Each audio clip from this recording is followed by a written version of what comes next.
There are teachings so old, so potent, so quietly world-shaping, that even speaking their names was once forbidden. This is one of them. Before the rise of temples, before the first incantations were etched into stone, mystics of the hidden orders practiced a single technique, an inner alchemy so powerful it could bend probabilities, redirect outcomes, and reshape the path of destiny itself. They whispered that reality was not changed by force, but transmuted from within. For centuries, this method remained concealed behind veils of symbolism and secrecy, passed only from master to initiate in moonlit chambers and silent forests. But the time of concealment is over. Humanity is awakening, and what was once sacredly guarded can now be spoken again. What you are about to hear is not a method of imagination, nor a trick of the mind, nor a simple spiritual practice. It is the ancient technology of consciousness, the art of shifting the energetic blueprint before reality crystallizes. Around it, you may feel a stirring as you listen, a remembering, because this teaching is not new to you. It is older than your name, older than your form, older than the lifetimes you've walked. It is the forgotten skill your soul has been waiting to reclaim. Take a breath. Steady your heart. You are about to learn the technique the mystics used to turn unwanted outcomes into alignment, to redirect chaos into clarity, to shift reality itself. Welcome to the ancient power they never expected to be spoken again. Chapter 1. The Veil Lifts. Before the age of electric light and mechanical certainty, before the world drowned its instincts beneath noise and speed, there existed a quiet knowing among the ancient orders, a knowing that reality was not an unchangeable script, but a malleable field, an ocean of unseen substance, responding to the faintest touch of consciousness. This chapter begins not with a teaching, but with a remembering. For the veil that has separated humanity from its own ancient power has grown thin, fragile, threadbare, and in this thinning, certain truths, long concealed, now stir like old spirits awakening from centuries of sleep. It is from this sacred unraveling that the technique you are about to learn finally rises again. But first, a story from a time when the world itself breathed differently.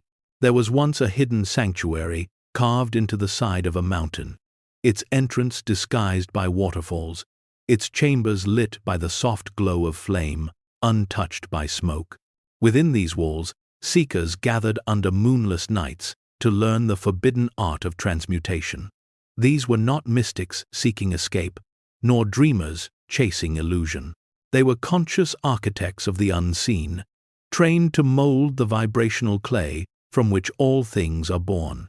The elders of the sanctuary believed that reality was not fixed but fluid, not a prison but a partnership. They taught that every outcome, every moment, every possibility rests first as a silent seed within the quantum field, the unshaped realm, as they called it. To influence this realm was to guide the very currents of existence. Yet, to share this knowledge with the unprepared was seen as dangerous. A mind touched by fear could distort reality as easily as one touched by love could uplift it, and so the technique remained hidden. Centuries passed. The sanctuary crumbled. The elders vanished. But the teaching did not die, it merely entered a deep winter. Now we return to the present moment, a world saturated with information, yet starved of wisdom.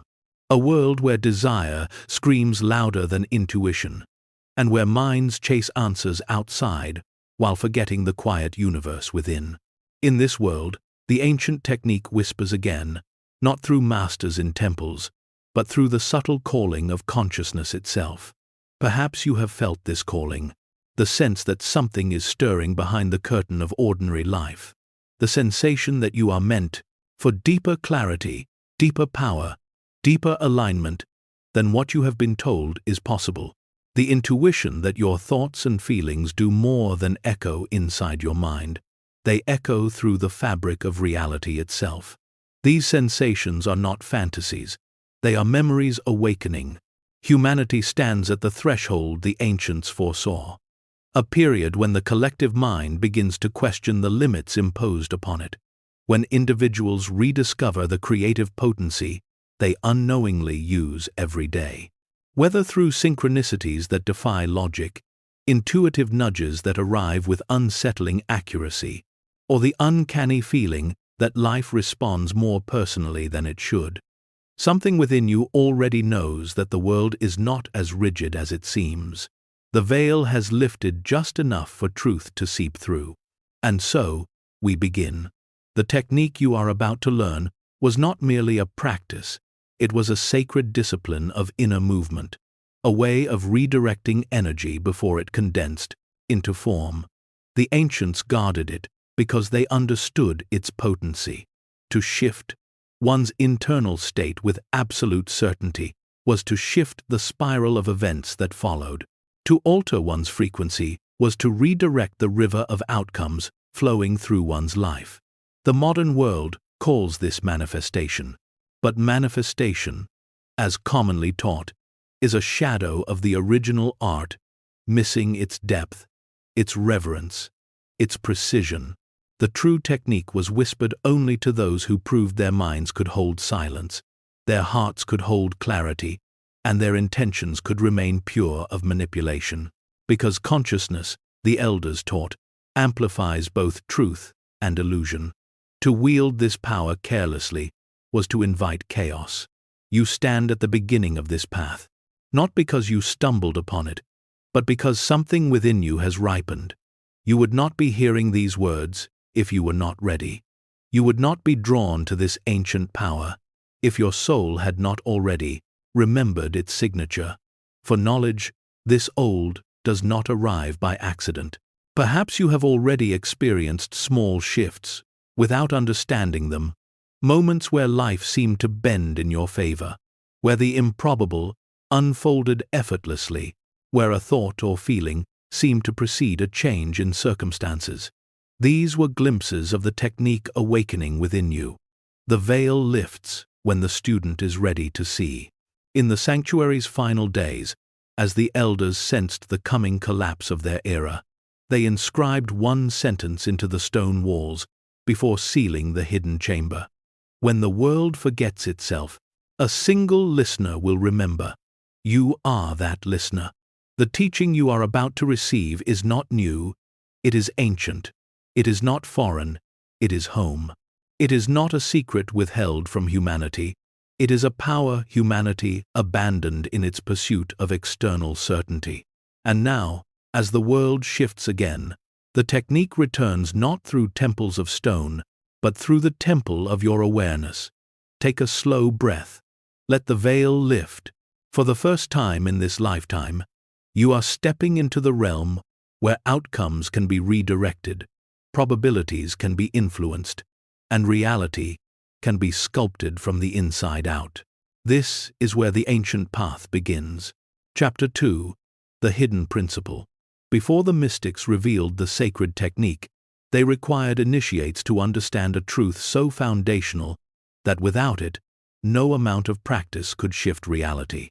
This truth was known simply as the hidden principle, the recognition that every visible moment is the echo of an invisible cause.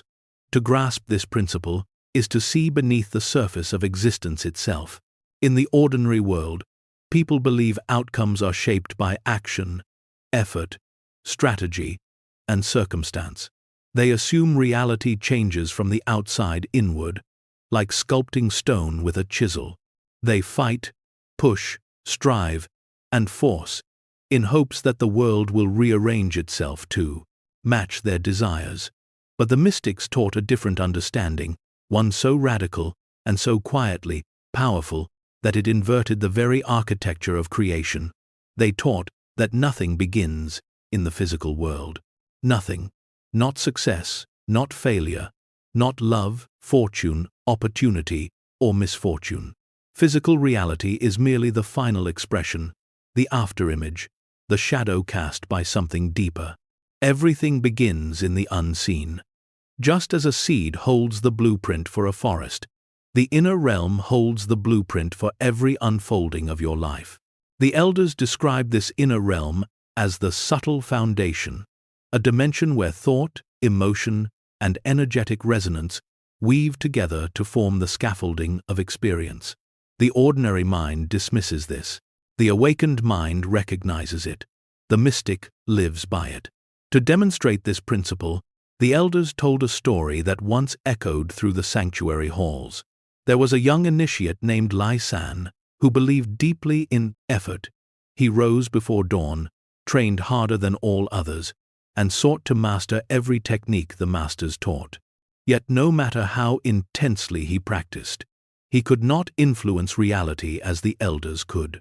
One evening, after watching him exhaust himself with frustration, an elder took him to a still lake under a canopy of stars. The elder tossed a pebble into the water and asked Lai-san what he saw. "Ripples," Lai-san answered. "And what caused the ripples?" the elder asked. "The pebble." The elder shook his head gently. "No, the pebble touched only the surface. What caused the ripples was the energy that moved through the pebble before it struck the water." He placed Lai-san's hand above the lake's surface. "Move your hand without touching the water," he instructed. Lai-san waved his hand, and the lake remained calm. "Now feel the movement before you make it," the elder said softly. Lai-san took a slow breath.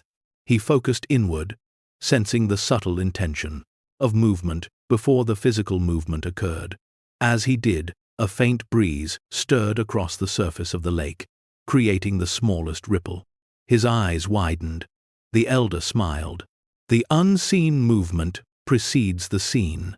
This was the essence of the hidden principle. Reality does not respond to your actions. First, it responds to the vibration behind your actions. It is not your words that shape the world, but the frequency from which those words arise. It is not your plans that redirect fate, but the energy that flows beneath your intentions. The physical world is a mirror, not a maker. The ancients taught that the unseen realm, the field of potential surrounding you at every moment, behaves like a sensitive web of consciousness. It responds instantly, precisely, and impersonally to the signal you emit. Your emotional state, your beliefs, your expectations, your inner posture. These generate the vibrational blueprint to which reality aligns. Modern teachings often reduce this to a simplified phrase: your thoughts create your reality. But the mystics shook their heads at such a half-truth. Thoughts alone are weak, emotions alone are scattered, intentions alone are unfocused. Reality responds to the union of thought, emotion, and energetic resonance, what the elders called the triad of inner creation. This triad was the engine behind the ancient technique. Imagine reality as a loom. Thought is the thread, emotion is the color, energy is the pattern. Only when all three move together can the tapestry of outcomes be altered with precision. In the sanctuary's teachings, initiates learned that misalignment within the triad created distortion in reality, events unfolding in chaotic, unpredictable ways. A thought aimed at success weakened if paired with an emotion of fear. An intention for love collapsed if carried by the vibration of unworthiness. A desire for abundance faltered when drowned in the energy of scarcity. The elders warned, reality magnifies your dominant frequency, not your spoken desire. This was the heart of the hidden principle. What you experience is not determined by what you want, but by what you are inside the unseen. Lai-san's frustration softened as he came to understand this. He realized he had been attempting to change reality from the outside, hoping sheer effort would force the world to shift. But the sanctuary's teachings were clear. Change occurs first in the invisible, then crystallizes into form. The next morning, Lai-san returned to his training. But this time, he did not begin with action. He began with alignment. He tuned his inner state until thought, emotion, and energy resonated as one. Only then did he act, and reality responded, What once required force now unfolded with effortless precision. The elders smiled knowingly, for another initiate had understood the principle upon which the ancient technique rests. You must understand this as well deeply, not intellectually, for the technique you are about to learn relies entirely on your relationship with the unseen. You cannot redirect outcomes until you first accept that outcomes originate in a realm beyond sight. You cannot influence reality until you understand where reality is born. Every moment you have lived was shaped by this hidden law. Every event you will experience flows through it. Whether you acknowledge it or ignore it, the principle remains absolute. Now you know it. Now you see through the veil. Now you stand at the threshold where reality begins. The hidden principle is simple. The invisible precedes the visible. The internal precedes the external. The energetic precedes the material. And with this knowledge, the ancient technique can finally be revealed. Chapter 3. Mystics of the Inner Chamber. Long before the great kingdoms erected monuments to their gods, before scholars divided the world into the measurable and the mystical, there existed a small group of practitioners whose understanding of reality surpassed anything modern minds dare imagine. They were known simply as the Inner Chamber, not a sect, not a religion, not a school, but a living lineage passed quietly from heart to heart, generation to generation, never written, never proclaimed, never shared with those who sought power for its own sake. The Inner Chamber understood something so profound that it altered the course of their lives forever. Reality is not a fixed stage upon which events unfold. It is a responsive canvas shaped by the consciousness observing it. Their sanctuaries were hidden not to conceal secrets, but to protect unprepared minds from a truth too potent to grasp without inner grounding. And so we begin with the tale of Aaron, one of the last initiates of the Inner Chamber. Aaron's awakening. Aaron was not born extraordinary. He was not a prodigy, nor a visionary, nor a child marked by omens. He was a simple boy tending goats on a sun-baked hillside, dreaming of nothing more than a quiet life. Yet destiny rarely consults the expectations of the ordinary. One twilight evening, as the sky blushed with the final whisper of the sun, Aaron witnessed a peculiar sight. A robed stranger standing perfectly still in the center of the field, his presence neither threatening nor benign, but aware, as if he could feel the thoughts of the land itself. The man introduced himself simply. "I am one who sees beneath the surface." He explained nothing else, asked no questions, offered no demands. Instead, he extended a hand and said, "Come, you are ready." Something deep within. Aaron recognized this truth, though he could not explain why. Without hesitation, he followed. The stranger led him to a cavern hidden behind a curtain of vines, its entrance marked only by silence. Torchlight danced along the winding passage until they emerged into a chamber carved by time itself. Within it stood a circle of individuals, men and women from distant lands, each radiating a presence that hummed like quiet thunder. Aaron felt exposed before them, not in body but in spirit, as though they could see every forgotten hope and buried fear within him. One of the elders spoke. "We do not teach the world. We teach the ones the world calls." And so, Aaron's initiation began. The teachings of the Inner Chamber. The Inner Chamber taught no dogma. They worshipped no deity. They followed no ritual for ritual's sake. Their single devotion was to what they called the root law.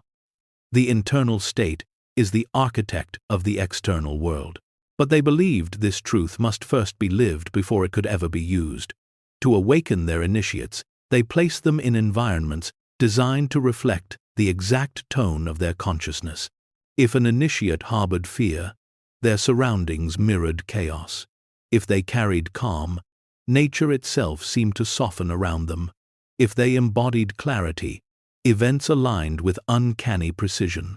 The outer, World became the mirror in which their inner world was revealed. This was not teaching, it was remembering.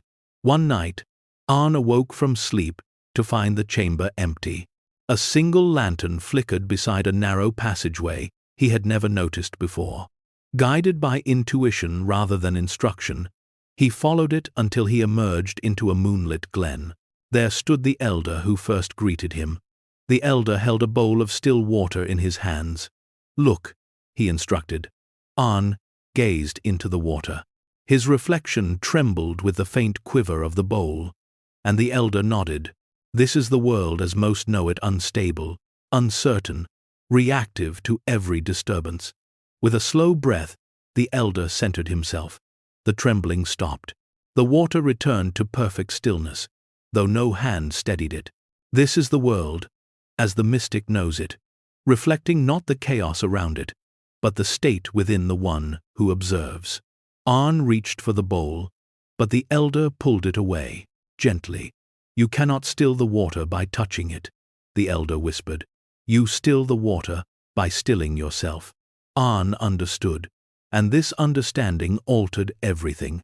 The silent power of presence initiates were taught that the universe does not respond to thought alone, for thought without feeling is but a whisper lost in thunder. Nor does it respond to emotion alone, for emotion without coherence is a storm without direction. It responds to presence, the fusion of thought, emotion, and energetic clarity. The elder explained, "Presence is the language the universe listens to. Presence is the instrument that tunes reality. Presence is the ancient tongue forgotten by the world. This presence is what allowed the mystics to influence outcomes without force, redirect events without interference, shift possibilities without controlling others. They became conductors of the unseen currents, not manipulators, harmonizers." Arn began noticing something strange. The more he mastered his internal state, the more the external world responded immediately. Paths cleared before him. Animals approached with trust.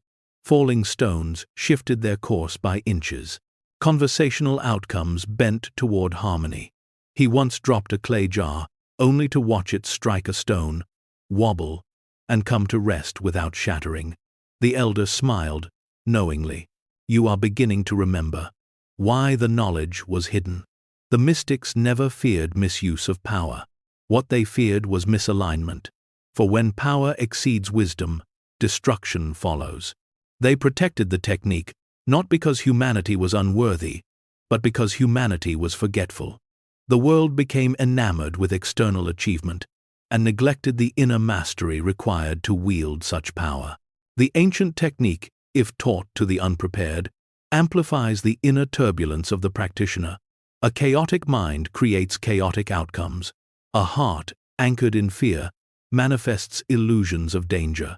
An ungrounded seeker magnifies instability. Thus the inner chamber insisted that, only when the student becomes the still bowl, may the technique be revealed. "You are now approaching the threshold Arn stood upon." The stories of the inner chamber are not meant to dazzle the imagination, they are meant to prepare your consciousness for what lies ahead. The technique cannot be taught to the mind alone. It must be felt in the bones, recognized in the heart, remembered in the soul. A new chamber now opens, not carved in stone, but carved in your awareness. And with this chapter, you step through its doorway. Chapter 4. The moment reality bends. There are moments in life so subtle, so fleeting, that most people dismiss them as coincidence or imagination. Yet these moments mark the thin seam, where the fabric of reality loosens, where the unseen and the seen briefly overlap. The mystics called these moments the bending. To understand the ancient technique, you must learn to recognize these bends, because they are the first signs that your consciousness is beginning to influence the field of outcomes around you. Reality begins shifting long before the shift becomes visible. To illustrate this, the elders shared a story known only as "The Day the Door Moved." The day the door moved. In a quiet village, surrounded by whispering pines, lived a woman named Selene. She was known for her patient kindness, though beneath her calm exterior she carried a quiet grief, a feeling that fate had forgotten her. Each morning as she walked to the well, she passed an abandoned temple whose wooden door leaned at a crooked angle. The hinge had rusted, locking the door eternally ajar. One morning, Celine paused, feeling drawn to it, as though the air itself shifted around her.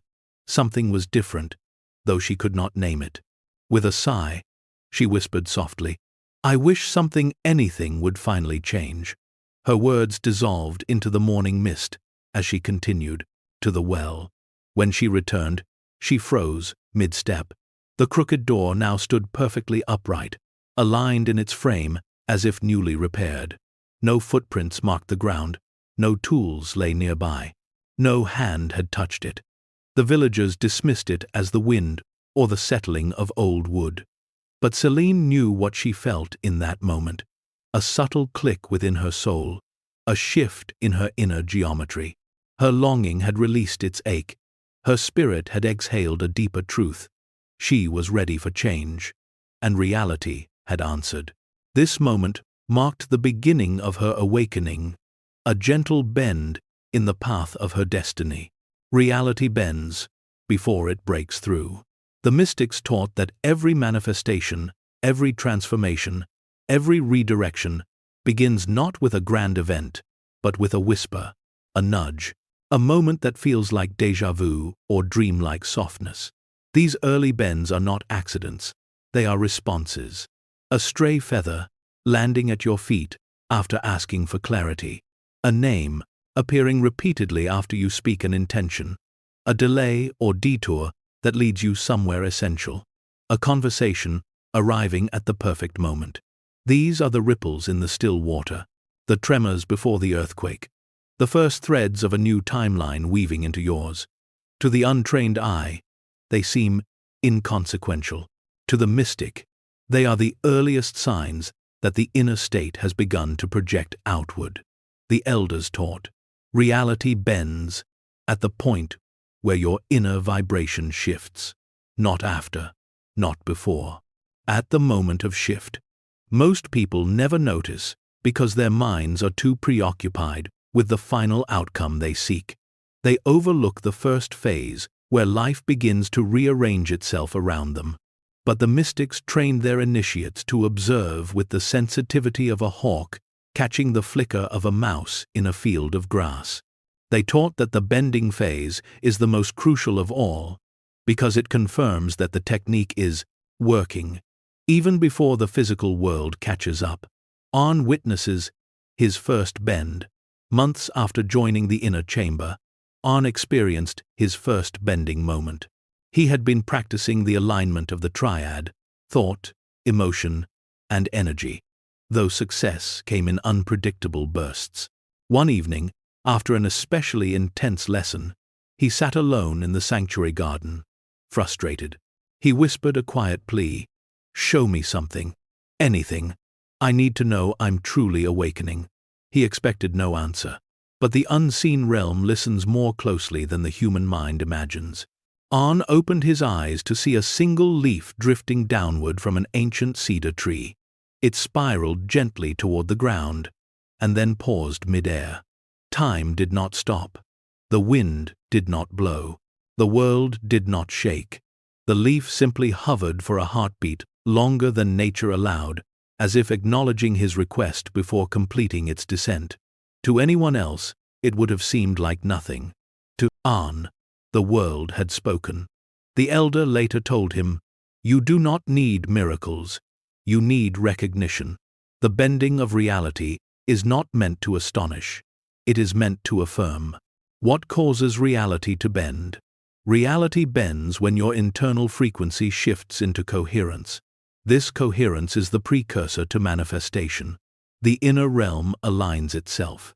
The outer realm begins responding. The threads of potential reweave themselves quietly. There is no drama in this stage. Drama is for the mind. Creation is for the soul.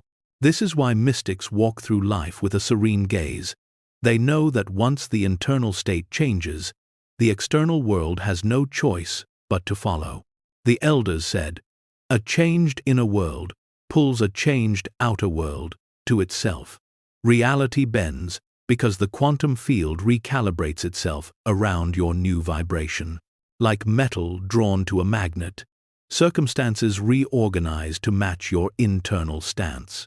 Recognizing the first signs of your own shift, the bending phase in your life may appear through unexpected ease, a sudden clarity, an unknown calm, a soft certainty without proof, a repeating symbol, a door opening or closing, a subtle rearrangement of timing, a meaningful coincidence, a feeling of walking into a different version of yourself.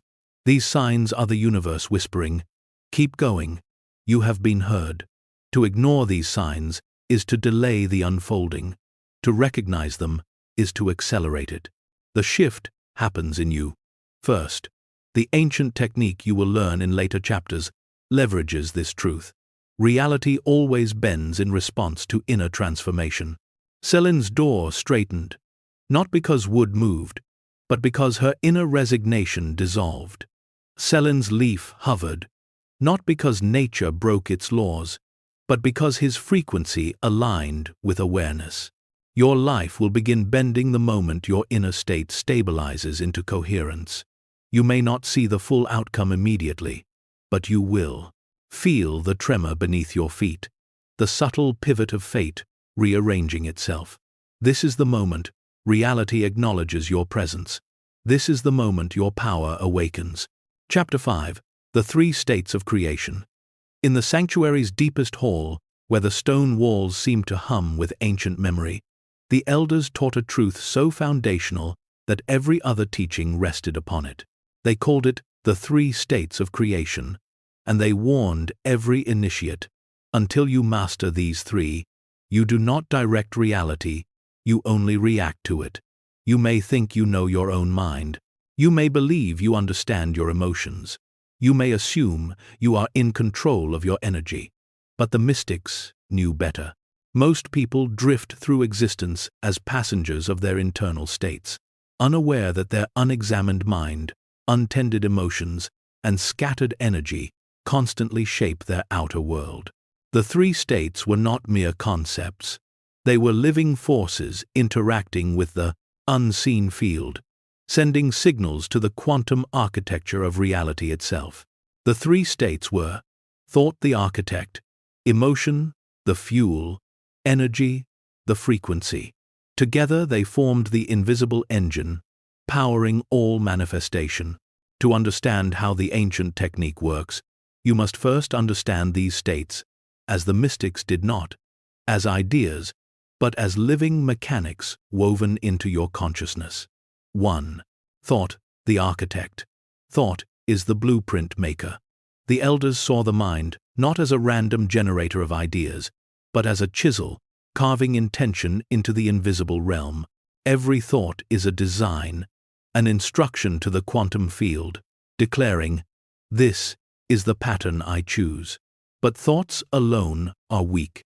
A blueprint without builders is only ink on parchment. Most minds scatter their thoughts like seeds thrown into the wind, undirected, unfocused, and soon forgotten. The mystics taught that a thought must be held with clarity to begin influencing the secret realm of potential. Clarity is not intensity. Clarity is not force. Clarity is purity free from contradiction. When Arn struggled with his training, the elder once placed a bowl of sand before him. "Draw the symbol of your desire," the elder instructed. Arn pressed his finger into the sand, drawing the first lines with hesitation. The elder watched closely, then swept his hand across the bowl, erasing the pattern. "Now, draw it again." Arn repeated the symbol. Again, the elder erased it. "Why do you erase it?" Arn finally asked. "Because your mind erases it," the elder replied. "You hold the pattern for a moment, then scatter it with doubt, fear, distraction, or contradiction." Arn's shoulders sank in understanding. This was the way of most people.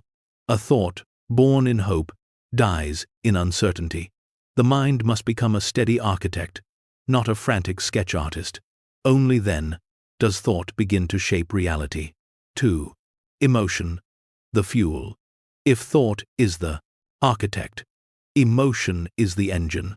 Emotion is the living force that animates intention, breathing vitality into the blueprints of thought. A thought without emotion is like a bird without wings, beautiful but unable to fly. The mystics taught that emotion determines the velocity with which a manifestation moves from the unseen into the seen. To explain this, the elders brought Aaron to a large bronze gong suspended in the training hall. "Strike it lightly," the elder instructed. Aaron tapped the gong. A soft note drifted through the room. "Now strike it with fullness." Aaron struck the gong with focused intent. The sound resonated through the chamber, vibrating the very air. "Thought is the strike," the elder said. "Emotion is the resonance. Emotion amplifies the signal you send to the quantum field. But here lies the paradox. It is not the intensity of emotion that creates. It is the alignment of emotion. Fear felt strongly creates chaos strongly.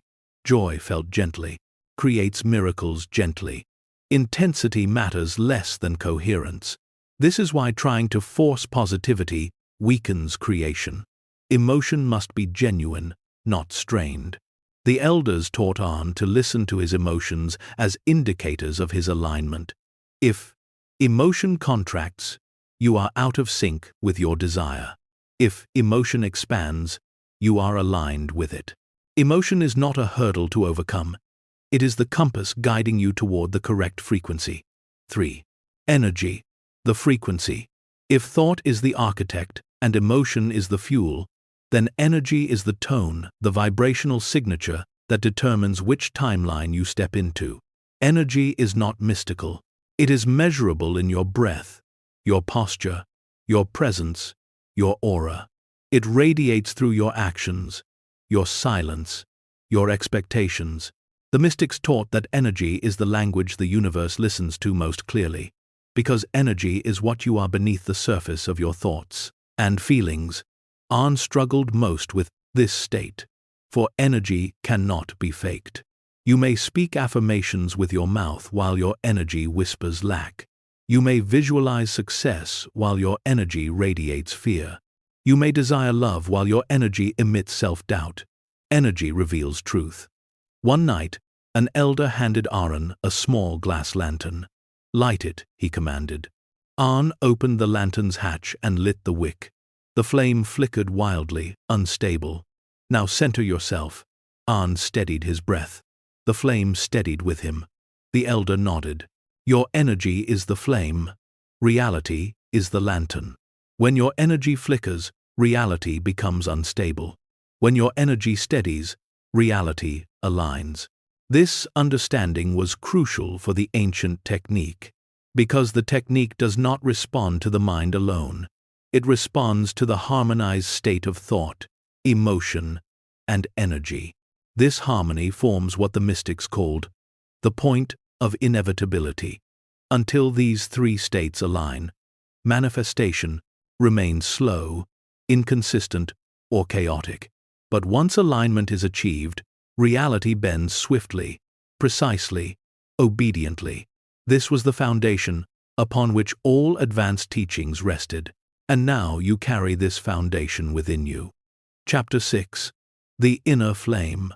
There is a place within you, a subtle center, a living core where the ancients believed the power of reality shaping first ignites.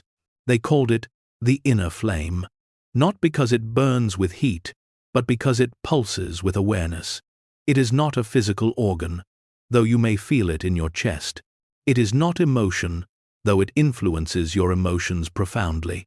It is not thought, though it responds to your thoughts with precision. The inner flame is your energetic nucleus, the point where consciousness becomes creation. Every mystic, every sage, every initiate of the inner chamber knew, to shift reality, you must first locate, awaken, and stabilize this flame. Without it, all spiritual effort is scattered. With it, reality bends with seamless grace. How the inner flame was discovered. The origins of this knowledge stretch back further than recorded history. Legends speak of a wandering ascetic named Kareth, who secluded himself in the Whispering Mountains for 7 years, seeking truth beyond scripture, beyond ritual, beyond the reach of ordinary perception. He meditated through storms, silence, hunger, and starlight. One night, after years of seeking, he felt a sensation unlike anything he had known, a warmth blooming in the center of his being, pulsing with a life of its own. This warmth grew until it filled his awareness entirely. And in that moment, he claimed he heard the universe speak. I create through you when you become still enough to feel me. Kareth returned from the mountains with eyes that glowed like twilight. He taught no doctrine. He built no temple. He wrote no scripture. Instead, he taught seekers how to find the flame for themselves. Thus, the lineage of the inner flame was born. Arne's first encounter with the flame. In the sanctuary, Arne struggled with self-doubt. He often feared he did not belong among the others.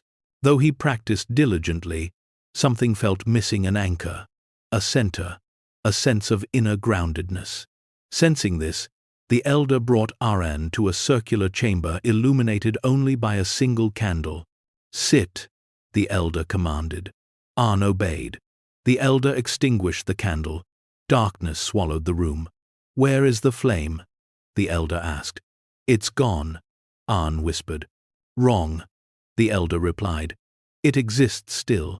Not in the world, but in your memory, in your awareness, in the imprint it left upon you. Arne breathed slowly as silence deepened around him. The elder's voice echoed, Close your eyes and find the flame that is not of fire. Arne focused inward. At first, he saw nothing. Then, a faint sense of warmth began to form in the center of his chest.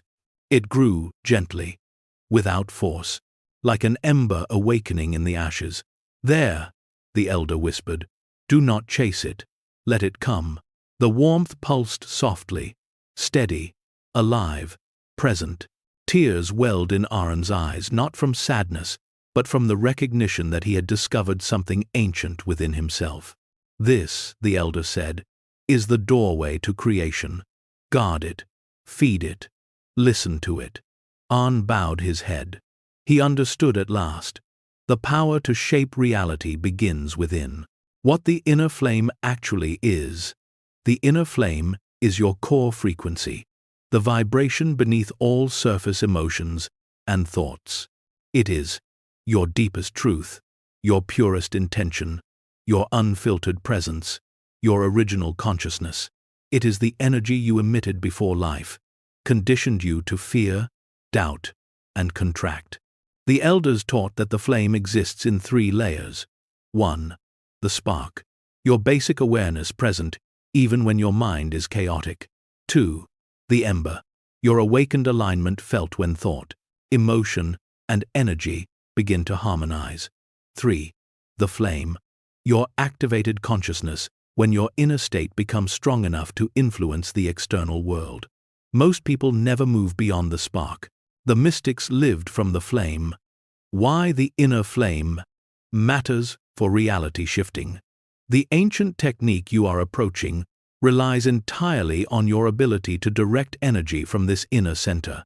Reality responds most powerfully, not to mind, not to emotion, but to the frequency radiating from your core. The flame is the source of coherence, clarity, certainty, intention, resonance, magnetic influence. When the flame is weak, your desires flicker and fade. When the flame is strong, your desires become inevitabilities. The flame determines whether your manifestations drift slowly, arrive chaotically, or crystallize with precision. A weak flame cannot hold a coherent frequency. A strong flame shapes reality effortlessly.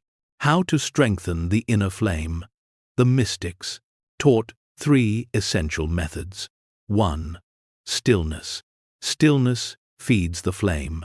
When the mind quiets, the flame grows clearer. When the heart softens, the flame grows warmer. When the body relaxes, the flame grows stronger. Stillness is not the absence of thought. It is the absence of resistance. 2. Truthfulness. You cannot lie to the flame. If you act from fear, the flame dims. If you pursue a desire that is not yours, the flame flickers. If you betray yourself, the flame contracts. The flame grows with authenticity. 3. Presence. Presence is the fuel of creation. When you are fully present, the flame resonates at its highest frequency. Reality aligns with this frequency as naturally as a stream flows downhill. Presence is your alignment with the now, the only moment where creation can occur. The elders taught, where your presence is, your power is.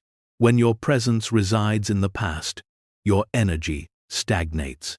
When it resides in the future, your energy scatters. When it resides in the present, your energy ignites. Arn's first shift through the flame. Weeks after learning to find the flame, Arn felt a growing coherence within. One morning, he awoke with a serene certainty he had never known. During training, an elder asked him to influence a candle's flame through presence alone. The younger initiates attempted with forceful concentration. Their brows furrowed, their breaths tensed, their energy strained. Nothing happened. Arn approached the candle calmly. He centered himself softly. He breathed gently. He touched the inner flame, not with effort, but with remembrance. The candle's flame bent toward him, as though greeting a familiar friend. Gasps filled the room. The elder simply nodded. "The world recognizes your center," he said, "and it responds to it." Arn had discovered what you, too, are now awakening to. When the inner flame is active, reality listens. Chapter 7. Entering the Inward Gate. Before the mystics taught the sacred technique, before they instructed initiates in the shaping of outcomes or the bending of timelines, they first revealed the gate. Not a physical doorway, nor an imagined portal, but the subtle entryway into the realm where reality is formed long before it becomes visible. They called this threshold the inward gate. To step through it was to transition from the world of reaction to the world of creation. To step through it was to leave behind the noise of the senses and enter the architecture of consciousness itself. You cannot shape what you cannot touch. You cannot touch what you cannot feel. You cannot feel what you cannot enter. Thus, all reality shifting begins with passage through this silent gate. But the gate cannot be forced open. It opens only to alignment, not effort to attunement, not ambition. The world believes access to deep consciousness is achieved through strain, through intense meditation, rigid discipline, or elaborate rituals. The mystics knew the opposite. Strain tightens the mind, while presence loosens it. The gate opens not through control, but through surrender. Let us begin with the tale the elders told every initiate on the eve of their first inward journey. The tale of the stone listener. In the mountains beyond the sanctuary lived a hermit named Raylon. Some said he had once been an elder of the inner chamber. Others claimed he had transcended even their teachings. All agreed on only one fact. Raylon could enter the inward gate with the ease of breath. One day, a frustrated initiate named Kale sought him out. Kale, brilliant but impatient, had mastered every intellectual teaching but could not access the inner realms.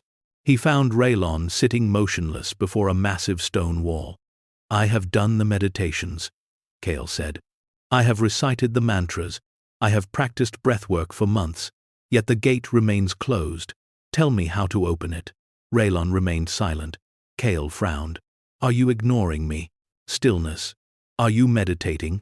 Kale demanded. Raylon finally spoke. "No, I am listening." "To what?"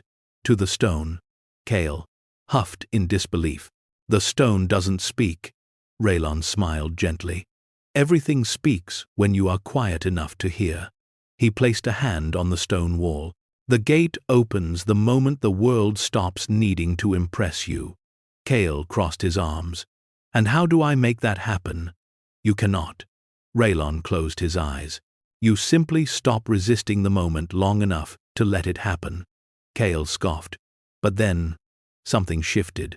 He noticed, for the first time, the subtle warmth of the sunlight, the faint wind brushing past his ear, the quiet hum of insects beyond the stone, the slow beat of his own heart.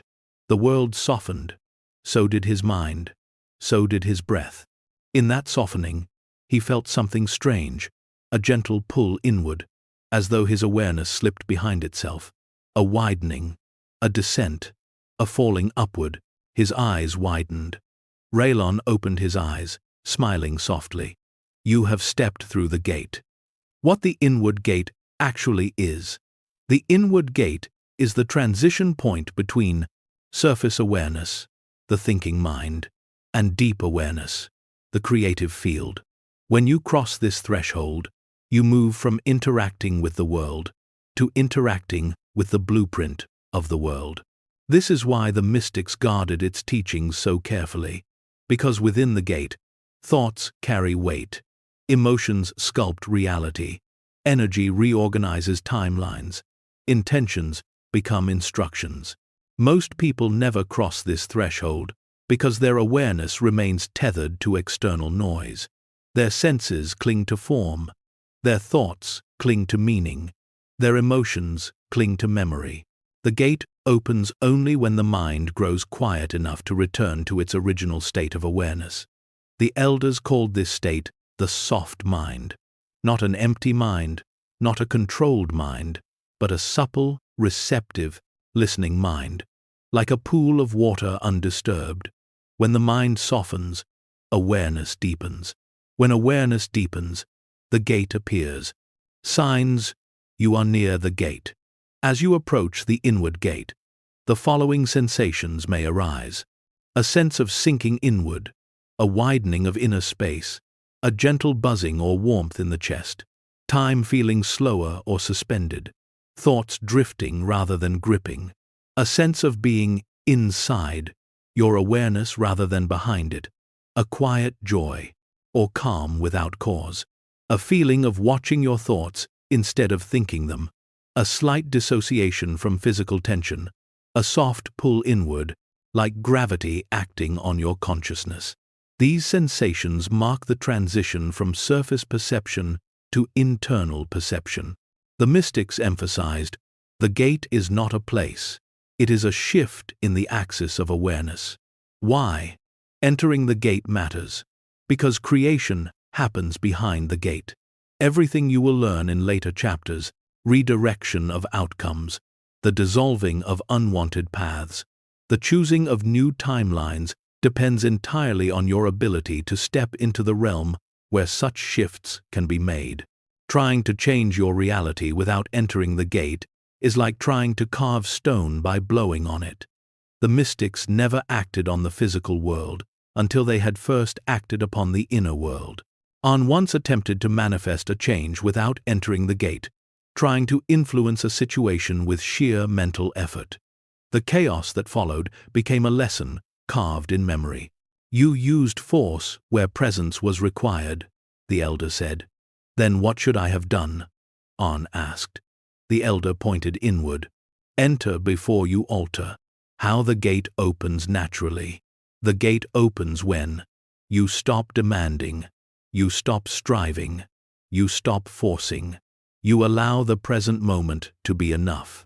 The mystics used a simple exercise. Feel the space behind your awareness, not with your mind, with your presence. This subtle shift opens the gate, because the gate opens not through effort, but through the dissolving of resistance.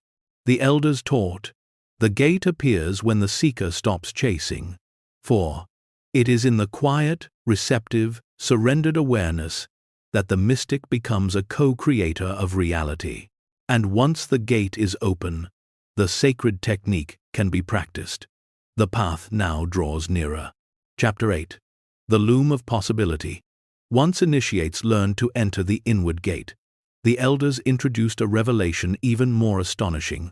one that shattered their understanding of fate, destiny, probability, and choice. They revealed that reality is not linear, not fixed, not singular. Reality is a loom, a living tapestry woven from countless threads of potential, all existing simultaneously in the unseen dimension. Each thread represents a possible outcome, a possible timeline, a possible version of yourself. The mystics called this tapestry the loom of possibility, and they taught that every moment of your existence, whether you realize it or not, you are standing at a crossroads of infinite threads. The world you experience is simply the thread you are aligned with. But alignment can be changed, and when alignment changes, the thread changes. This understanding formed the backbone of the ancient technique. Let us begin with the story that opened every initiate's eyes to the loom, the weaver who wove worlds. In a forgotten valley stood a village famous for its weavers. Among them lived an old woman named Sorima, whose tapestries were said to glow faintly at night. Some whispered that she wove magic into them. Others claimed she was blessed by spirits. One day, a young man named Theron visited her shop. His life had been plagued with misfortune, and he hoped the rumors were true. "I wish to change my fate," he said. Sorima looked at him with warm, ancient eyes. "Then watch closely." She sat at her loom and began to weave, not with haste or hesitation, but with a calm, steady rhythm. After a few minutes, she paused. She lifted one golden thread delicately. "This thread is your current path." She plucked it gently. A faint hum vibrated through the room. Then she lifted a crimson thread. "This is a path you could step into if your heart changes its tone." She plucked it. A deeper, stronger resonance filled the air. Theron frowned. "What determines the thread I walk?" Sorima smiled softly. "Not your wishes, not your circumstances, your frequency." She leaned closer. "Fate is woven not by the hands, but by the heart." With a single motion, she tied the golden and crimson threads together, creating a new path, a new pattern, a new possibility. Theron felt a shift inside him, something profound and eternal. He asked in a trembling voice, "So I can change my thread?" Sorima nodded. "Anyone can, but only the few who awaken realize they are already weaving." The structure of the loom. The loom exists in the unseen field, beyond ordinary perception. Within it, billions of potential outcomes exist for every moment of your life. Every thread represents a different version of events, a different emotional tone, a different expression of your potential, a different sequence of synchronicities, a different relationship with time and circumstance. The elders taught that the loom is not metaphorical, it is literal in the quantum sense. The universe is not a machine, it is a responsive fabric of potentials, and your consciousness chooses which potential becomes your lived reality. This is the secret that only mystics truly understood. Reality is not something you walk into, reality is something you select. How you shift between threads. The elders explained that shifting between threads does not happen through action. Action is slow, action is external. Action is the final stage of creation. Thread shifting occurs through emotional resonance, energetic frequency, inner alignment, presence, belief, intention, held at the center of the inner flame. The loom responds to your dominant frequency, which is why changing your life through effort alone often fails. Effort comes from the surface. Frequency comes from the core. The mystics taught, the thread you walk is not chosen by what you want. It is chosen by what you are. This is not a condemnation. It is liberation, because you can change what you are. Arne's first glimpse of the loom. One night, while meditating within the inward gate, Arne felt something shift. His awareness expanded outward until he sensed multiple futures hovering around him, like faint, shimmering silhouettes. Some futures felt heavy, some felt bright, some felt distant, some felt intimately close. He understood instinctively. These were threads, possibilities. He reached toward one gently. It flickered. He reached with presence, not desire. It solidified. The elder, watching silently from the shadows, whispered, "You are seeing with the eyes of the weaver." Arne felt tears rise unbidden, not from emotion, but from recognition. He understood.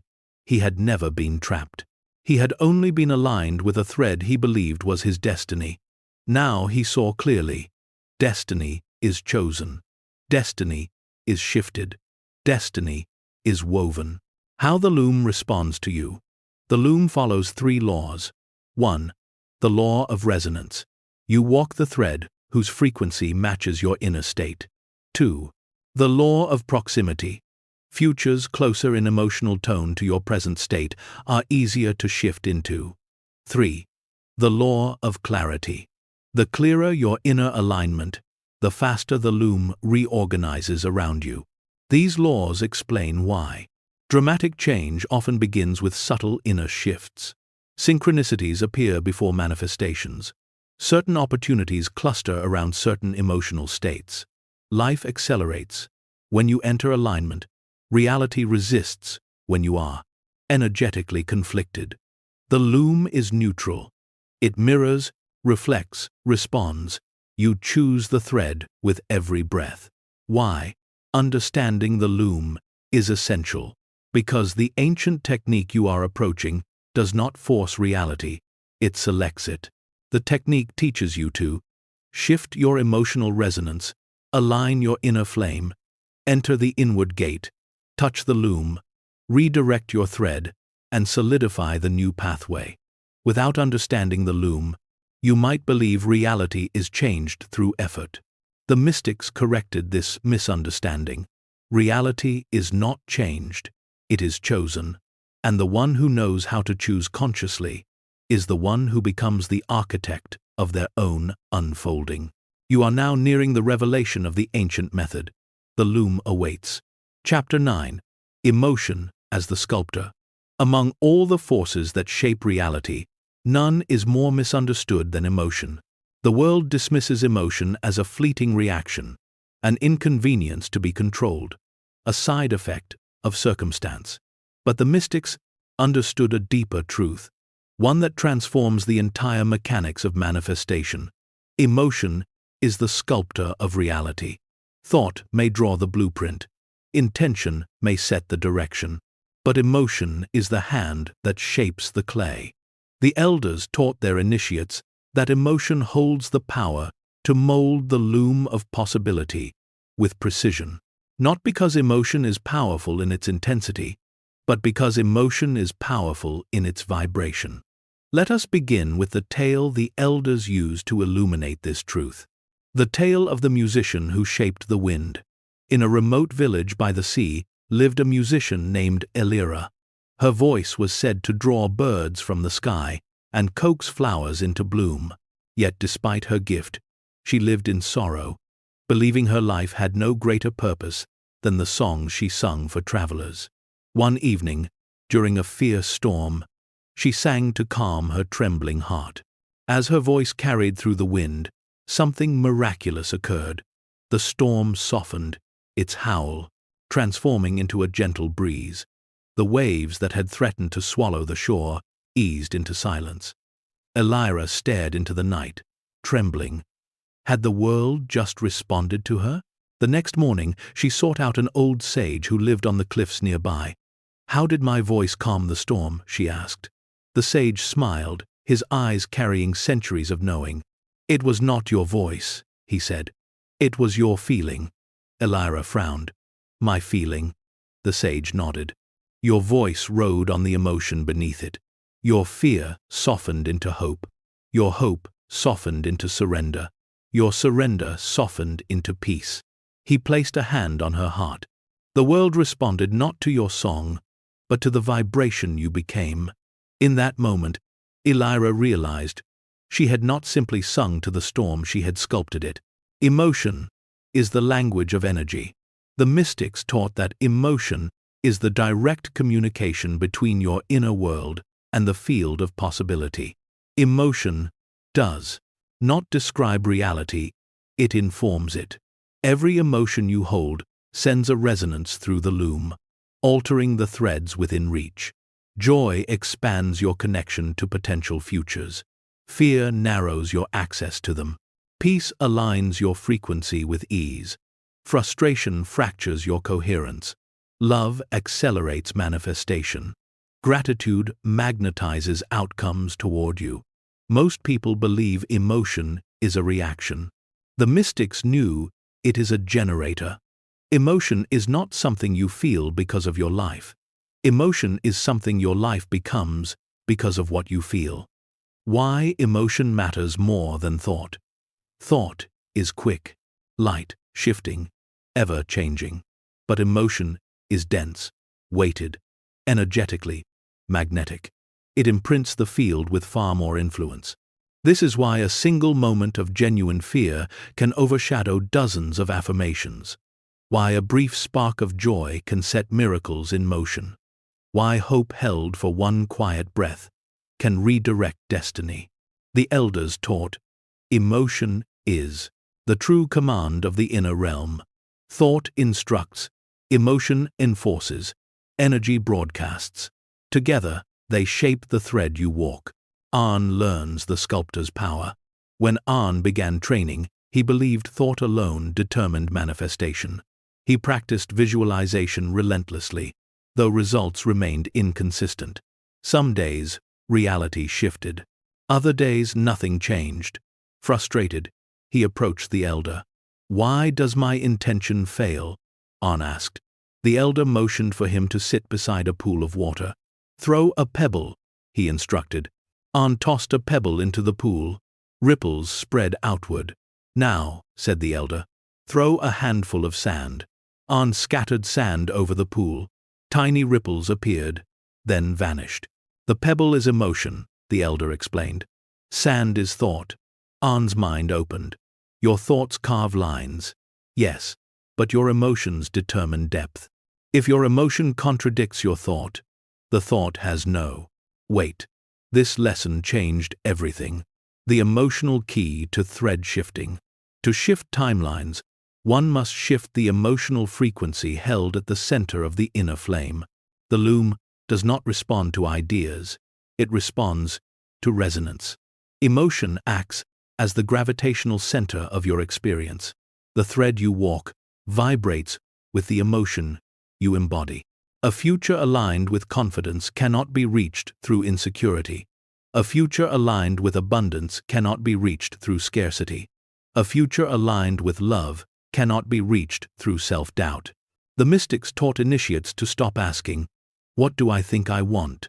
and instead ask, "What must I feel to walk the thread where this outcome lives?" This question is the doorway to mastery. The three sculpting emotions.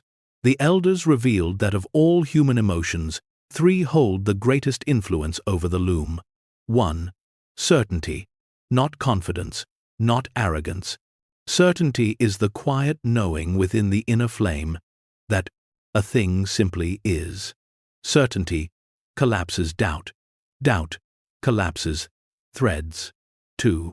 Peace. Peace is the emotional equilibrium that stabilizes your frequency. It prevents energetic leakage and anchors you in your chosen timeline. The mystic said, "Peace is the soil in which all manifestations root." 3. Joy. Joy accelerates reality's responsiveness. It amplifies your energy and stretches the loom in your favor. Joy says to the universe, "I am aligned with receiving." What happens when emotion and desire clash? Most people try to manifest from contradiction. Desire for love plus fear of abandonment. Desire for wealth plus belief in scarcity. Desire for success plus inner unworthiness. Desire for change plus resistance to discomfort. The mystics taught, reality does not respond to what you want. It responds to the emotion you bathe the wanting in.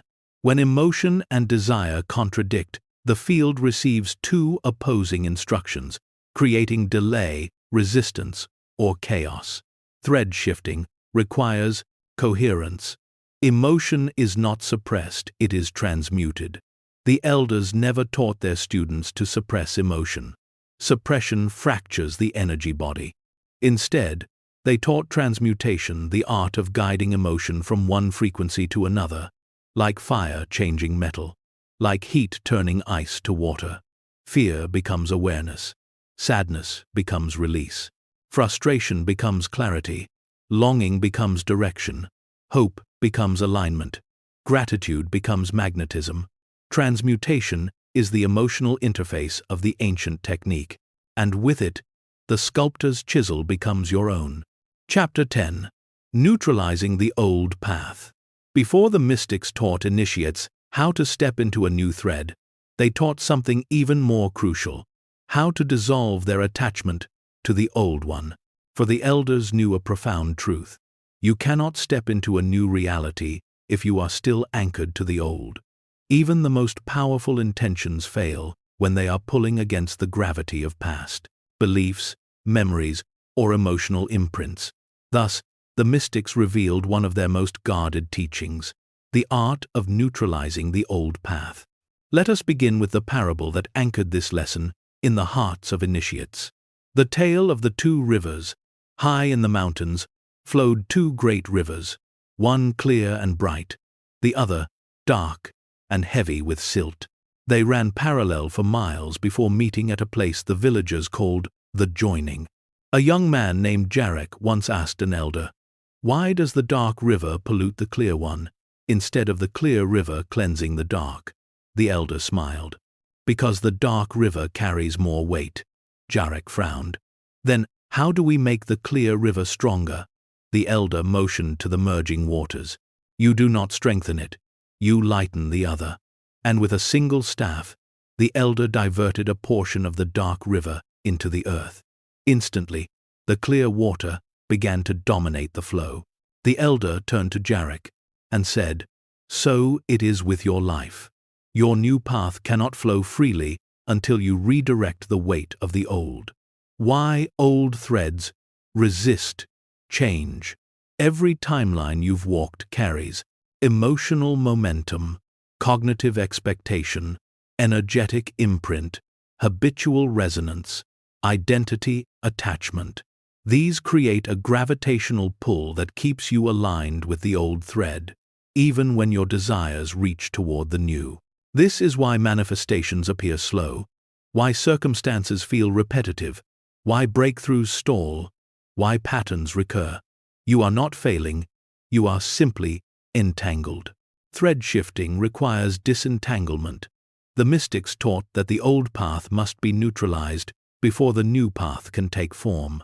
Neutralizing is not erasing. The elders stressed, you do not erase the old path, you remove your allegiance to it. The past remains, but its influence dissolves. It becomes a memory, not a loop, a teaching, not a chain, a chapter, not a cage. Neutralizing means withdrawing, emotional investment, energetic, feeding identity, reinforcement, subconscious, repetition. The mystics called this process unscripting. Unscripting frees the energy previously bound to old patterns, so it may reassemble into a new thread. An confronts his old path. As An grew in his training, he felt a growing conflict inside him, an emotional residue from his life before the sanctuary, a belief that he was ordinary, unremarkable, unworthy of power. This belief became a shadow following him through every lesson. One night, the elder summoned An to the Hall of Echoes, a place where initiates confronted the frequencies that still bound them. The elder held out a mirror carved from obsidian. "Look." An gazed into the mirror and saw not his reflection, but a younger version of himself, small, timid, afraid of being seen. A version who believed reality was fixed and that he had no influence over his fate. "That boy is your old path," the elder whispered. "He is not wrong, he is simply done." An felt tears rise. "How do I let him go?" he asked. The elder placed a hand over An's heart. Not by rejecting him, by acknowledging that you no longer need him. Arn breathed deeply. The image in the mirror wavered, then dissolved. Arn felt a weight lift, subtle but unmistakable. The old path had been neutralized. How the mystics neutralized. Old threads. They taught a threefold process. 1. Recognition. You cannot dissolve what you refuse to acknowledge. The mystics encouraged initiates to identify recurring emotional patterns, beliefs that felt heavy, identities that shrank their inner flame, fears that anchored them, narratives inherited, not chosen. Recognition brings the old thread into consciousness. 2. Disidentification. This step is the heart of neutralizing. The mystics taught, you are not your story. You are not your memories. You are the awareness that witnessed them. Disidentification separates your identity from your history. You step out of the costume. You step out of the script. You step out of the thread. 3. Energetic withdrawal. Every old pattern survives because you feed it. With attention, with fear, with replayed memories, with emotional validation, with internal dialogue. By withdrawing your energy, the pattern collapses. The mystics used a single sentence to achieve this. This is no longer my path. Spoken with presence, it severs the thread. The moment of neutralization. Neutralization is often subtle, a soft exhale, a sense of unburdening, a quiet inner click, a shift in emotional gravity, a dissipation of urgency. At this moment, the old thread loosens, its gravity weakens, its influence dissolves. Only then can the new thread be chosen without interference. Why? Neutralizing is essential. Because the ancient technique relies on coherence. Coherence cannot exist while you are split between two threads. You cannot hold faith and fear, expansion and contraction, trust and doubt, old identity and new self, past alignment and future possibility. Neutralizing creates inner unity, and with unity, your power amplifies. The mystics taught, before the weaver chooses a new thread, he loosens the one wrapped around his wrists. You, too, must do the same, and once the old path loosens, the new one draws near. Chapter 11. The Shift of the Sphere. The mystics believed that when a person stood balanced between the old path and the new, when their emotions began to align and the inner flame awakened, a subtle transformation took place within the energetic body. They called this transformation the shift of the sphere, not a metaphorical sphere, not a symbolic shape, but a literal energetic field that surrounds your consciousness like a luminous globe, your sphere of influence. To the ordinary eye, this sphere is invisible. To the mystic, it is the interface between thought and reality, between inner state and outer expression. It is the medium through which all manifestations move, the membrane where the unseen becomes seen. The elders taught that every human walks with this sphere, though most never feel it, never shape it, never realize that it is the very mechanism through which reality responds to them. To master the ancient technique, one must learn not merely to awaken the inner flame, but to shift the sphere. Let us begin with the tale told to initiates on the day they first encountered their own energetic field. The tale of the shepherd who commanded the storm. In the valley beneath the sanctuary lived a boy named Malin, a young shepherd known for his gentle spirit.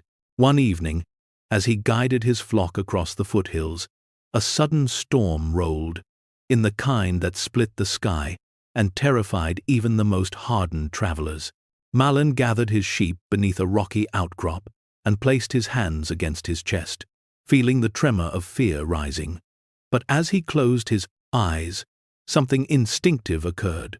He felt a warmth expand from the center of his chest, soft at first, then steady, then vast.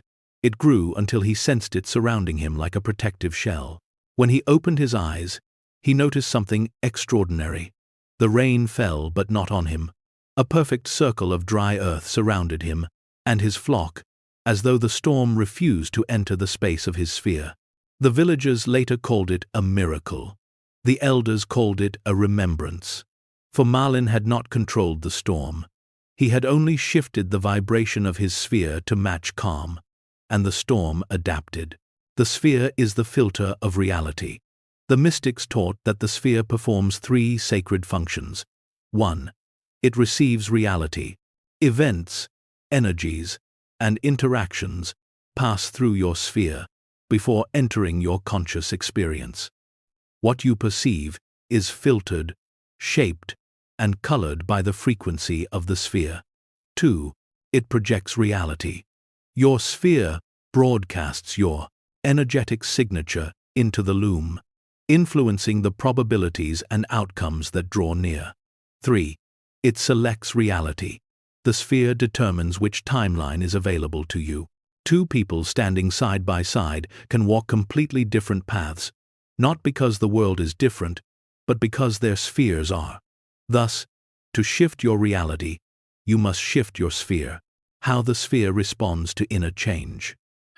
When you neutralize your old path, when your emotions begin to align, when the inner flame brightens, the sphere begins to vibrate at a new frequency. This shift is subtle at first.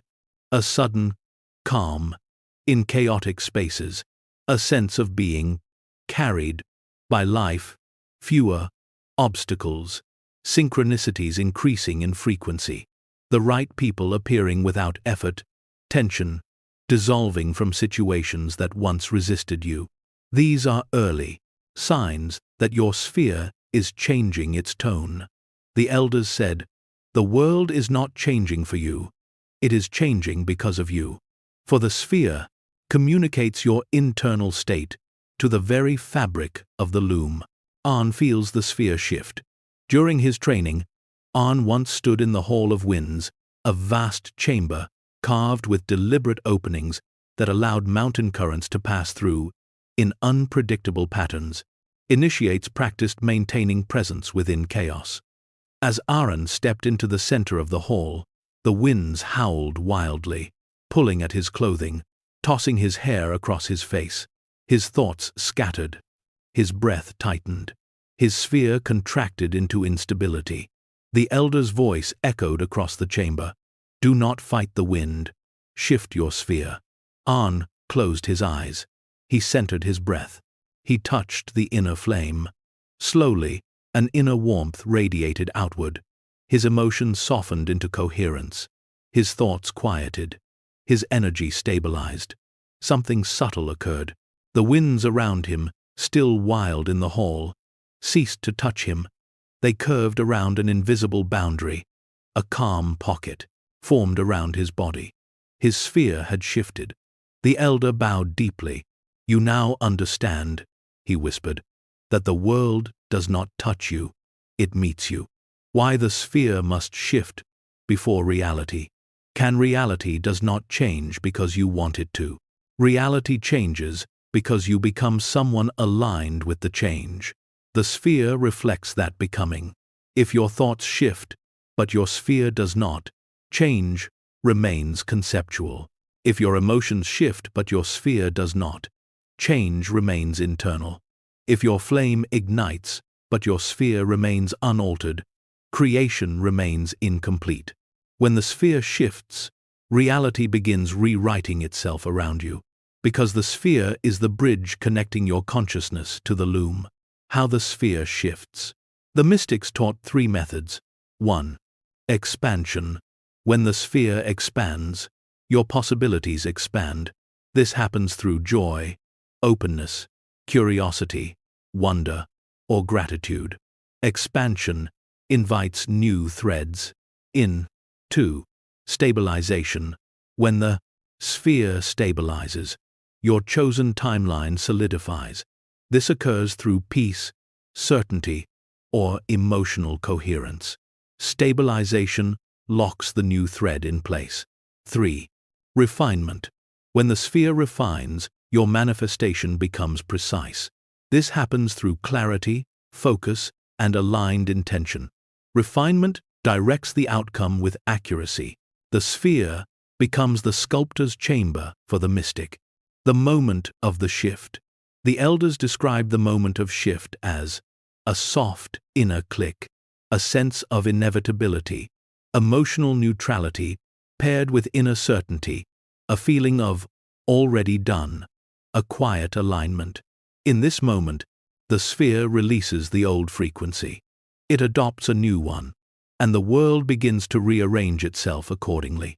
This is the preparation for the ancient technique. For only when the sphere has shifted can the true act of timeline selection occur. The mystics insisted, before you choose the new thread, you must become the one who walks it. The sphere is the becoming, and with its shift, you are ready to step deeper into the mystic's domain. Chapter 12. The Path of Non-Force. Once the initiates had awakened the inner flame, entered the inward gate, felt the loom of possibility, and shifted the sphere, the elders revealed a truth that many found difficult to accept. Force is the enemy of creation. Not effort, not discipline, not action. Force. Force is the tightening of the mind, the clenching of the heart, the insistence that reality must obey one's timetable. Force is the vibration of fear disguised as determination. The mystics taught that all struggle arises from misalignment, not lack of power. They believed the greatest barrier to manifestation was not doubt, but forcing. To truly shape reality, one must master the path of non-force. Let us begin with the parable, whispered through the generations. The parable of the river gate. In a mountain town stood a massive wooden gate, designed to control the flow of a powerful river. When the waters rose too high, the villagers would rush to open the gate, pushing with all their strength. But the swollen river pressed back, making the task exhausting and often futile. One day, an old wanderer watched them struggle and asked, "Why do you push against the river?" The villagers scoffed, "Because the river is strong." The old man walked to the gate, examined it calmly, then placed a single hand upon the mechanism. He turned a small, hidden lever. Instantly, the gate loosened. The river, instead of resisting, flowed through smoothly. The villagers stared in shock. "How did you do what a dozen men could not?" The old man smiled. "You chose force, I chose alignment. Force disrupts the field." The mystics taught that forcing an outcome creates energetic turbulence. It scrambles the message sent to the loom. It contracts the sphere. It destabilizes emotional coherence. It blocks intuitive guidance. It binds you to the old thread. It signals fear to the field. Force broadcasts a single message: I do not trust the unfolding. And the universe mirrors this mistrust. Outcomes stall. Opportunities slip away. Synchronicities dry up. The path becomes tangled.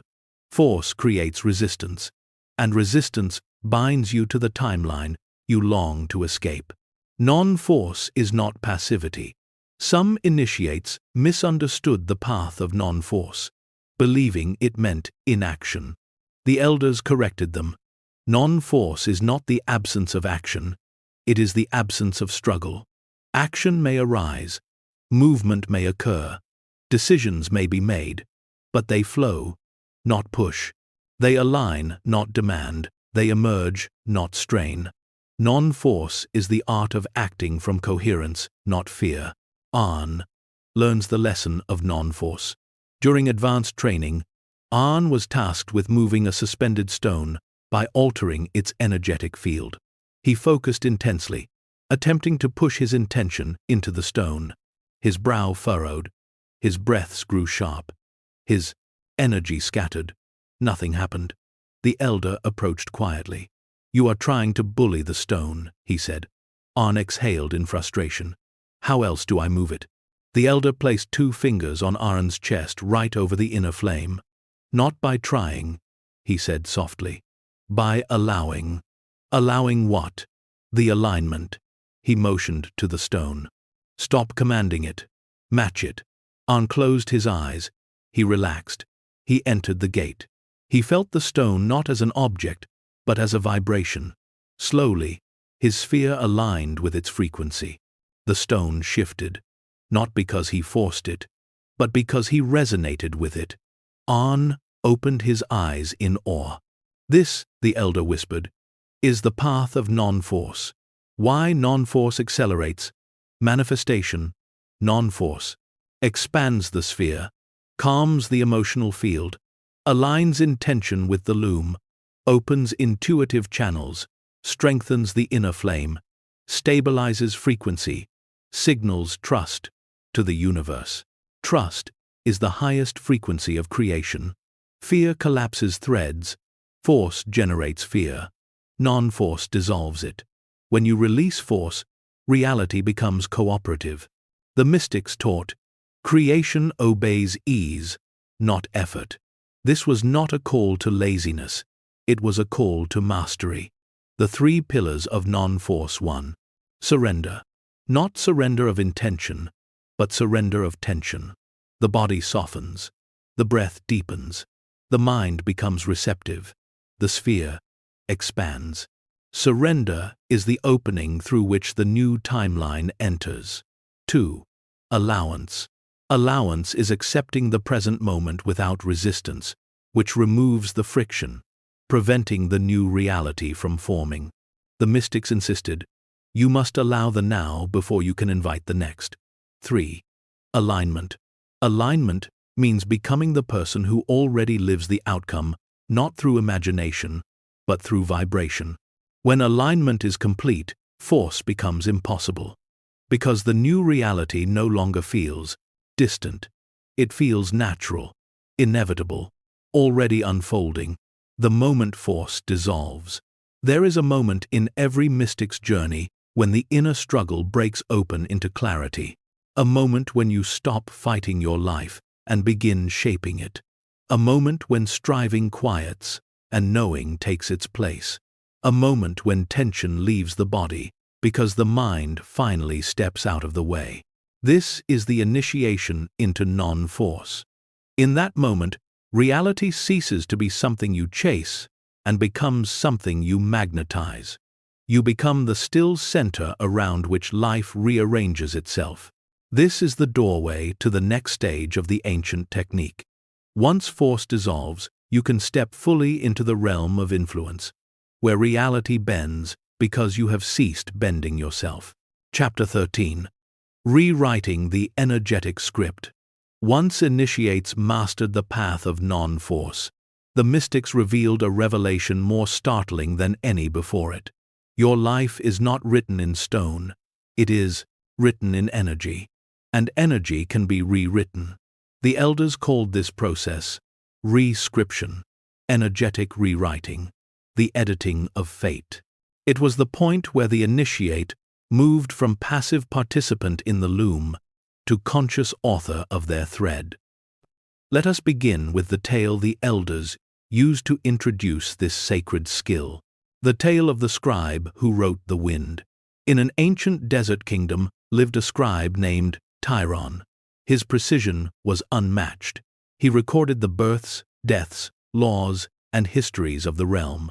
Yet, despite writing every detail of other people's lives, he believed he had no power to influence his own.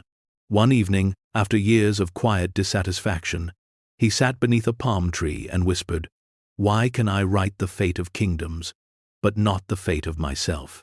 As the desert wind swept across the sands, an old nomad approached, holding a blank scroll. "Write upon this," the nomad said. "There is nothing to write," Tyron replied bitterly. The nomad smiled. "Then write the nothing." Confused, Tyron pressed his stylus to the parchment. As he made the first stroke, the wind shifted. With his second stroke, it stilled. With his third, it began to swirl in gentle spirals. For every mark he made, the wind responded differently. Tyron stared, stunned. The nomad leaned close and whispered, "You have always been writing. You simply did not know where the script truly lived." He tapped Tyron's heart. "The script is here."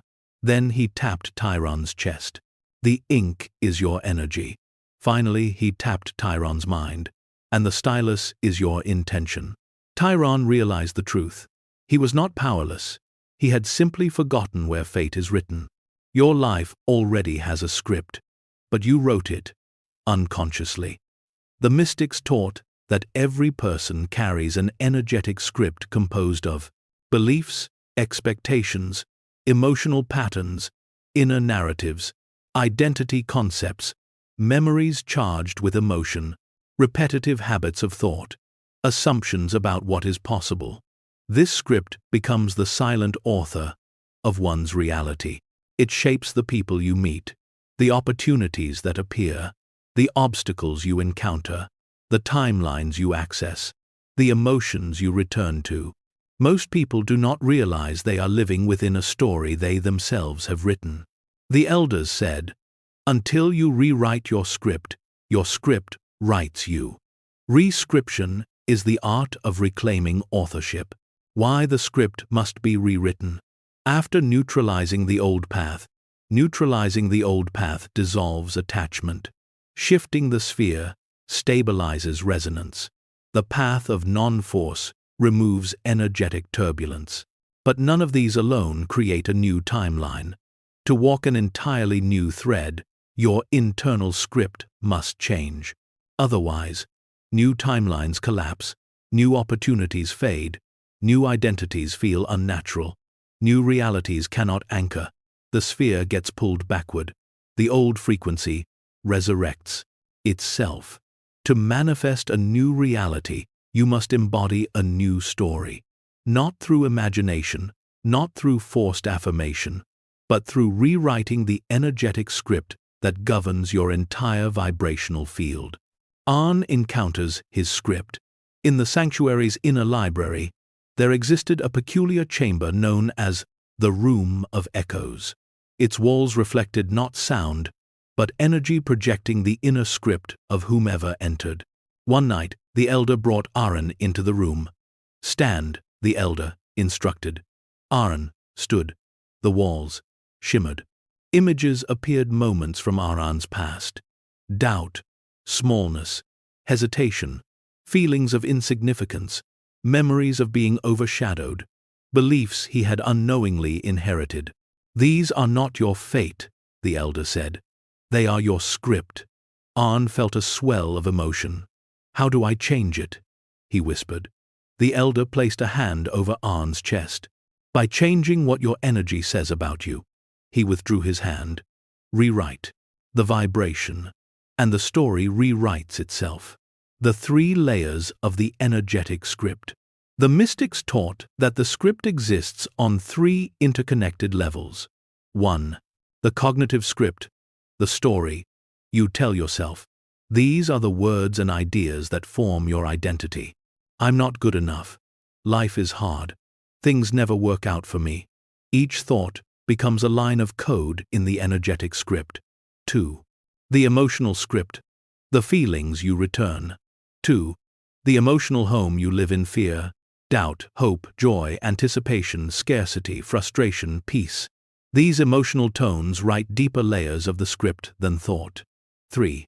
The frequency script, the state your energy resides. In this is the core truth, the inner flame's vibration.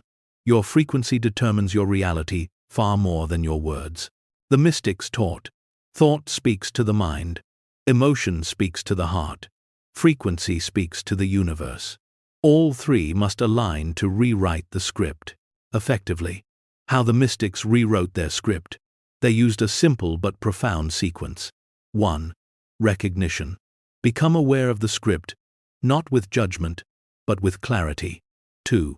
Desaturation. Remove emotional charge from old patterns by observing them without identification.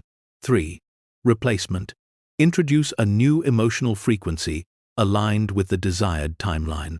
4. Resonance. Stabilize the new frequency until it becomes familiar. 5. Embodiment. The new script becomes your identity. The elders repeated, "You must become the story before the story becomes your life." Rewriting begins when you stop rehearsing the old. The moment you stop repeating the old emotional patterns, the old script loses its authority. And in this space, this silent gap, this pause between frequencies, the new script begins to write itself. Reality listens. The loom adapts. The sphere expands. Your path changes. Chapter 14. The seal of the new thread. Once the energetic script has been rewritten, there remains a final act before the new timeline can anchor fully. Sealing the thread. The mystics taught that a new thread is fragile when first chosen. It glimmers in the loom like a soft strand of light alive, but vulnerable to collapse if doubt or contradiction re-enter your field. To stabilize it, the thread must be sealed. Sealing is not effort. It is not force. It is not repetition. Sealing is becoming the version of you who already walks the new timeline. Let us begin with the parable that reveals this truth. The parable of the two masks. In a distant land, a young actor named Leora wished to play the role of a queen in the annual festival, but she was cast as a servant, as she always had been. Her carriage was humble, her posture lowered, her voice hesitant. One night, wandering in sorrow, she met an old costumer who handed her two masks, a delicate golden mask of a queen and a plain wooden mask of a servant. "Wear the one you believe," the costumer said. Leora hesitated, but chose the golden mask. When she wore it, something remarkable happened. Her shoulders lifted, her gaze sharpened, her voice strengthened, her presence transformed. The next morning, when the director saw her, he bowed instinctively and asked, "Your Majesty, how may we honor you today?" It wasn't the mask he saw, but the identity she embodied. Leora realized, it is not the mask that shapes the woman, it is the woman who shapes the mask. And so it is with timelines. What it means to seal a thread. Sealing a thread is not believing in a new reality. It is becoming the one for whom the new reality is natural, not magical, not miraculous, not improbable, simply natural. A sealed thread becomes the new baseline of your identity, the default frequency of your sphere, the emotional home of your inner flame. Once sealed, the new timeline cannot collapse. The elders taught, only the unchosen can be lost. What is embodied is eternal. Why sealing is necessary.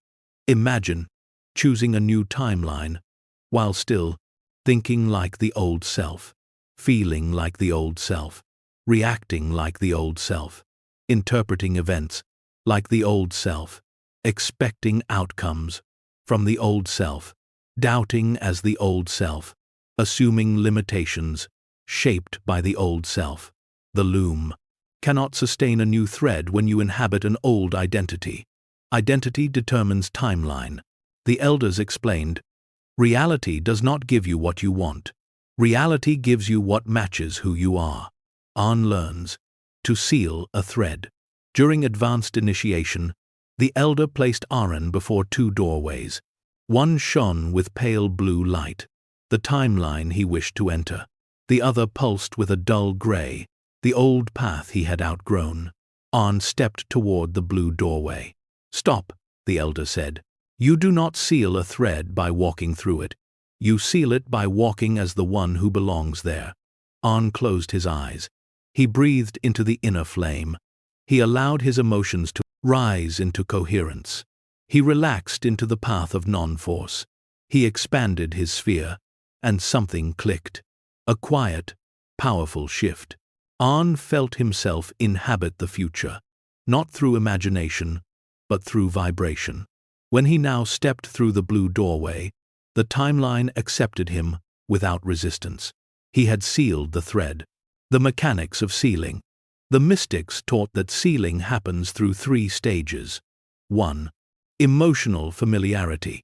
You must feel the new timeline long enough that its frequency becomes comfortable, natural, effortless.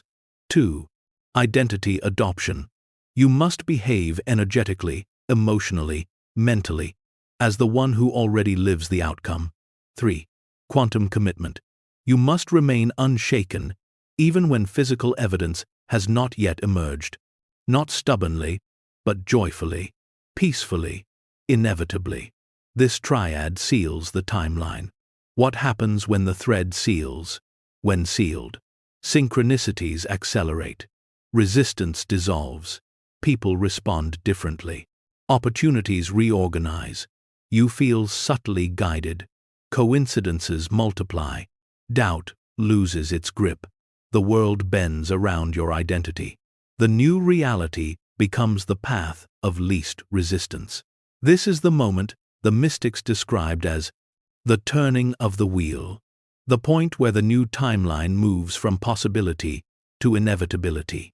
Sealing is the final commitment, not to effort, not to hope, not to force, but to identity. Because identity is the true anchor of reality, and once you anchor your identity in the new thread, the universe must rise to meet you. The elders said, when you seal the thread, the world no longer convinces you of what is possible. You convince the world. And with this sealing, the initiate becomes something new. Not a seeker, not a student, but a weaver. Chapter 15. The quiet aftershock. When a thread is sealed, the initiate often expects immediate transformation, thunder, revelation, the sudden rearranging of life's landscape. Yet, the mystics taught that reality rarely shifts in explosions. Instead, it moves in aftershocks, subtle, precise, unmistakable ripples that emerge once the energetic foundation has been changed. They called this stage the quiet aftershock. It is the period between inner transformation and outer manifestation, a sacred interval where the field begins reconfiguring itself, aligning the external world to match the new internal frequency. For most, this is the most misunderstood part of the process. The old self believes nothing is happening. The new self recognizes everything is happening. To understand this, the elders shared a story known as the Awakening Orchard, the tale of the orchard that blossomed by night. In a remote mountain village lived an old gardener named Sorel. He tended an orchard that had not borne fruit for a decade. The soil was dry, the trees weary, the villagers hopeless. One evening, a traveling mystic asked Sorel, "Why do you labor over these lifeless trees?" Sorel smiled gently, "Because one day they will remember they are alive."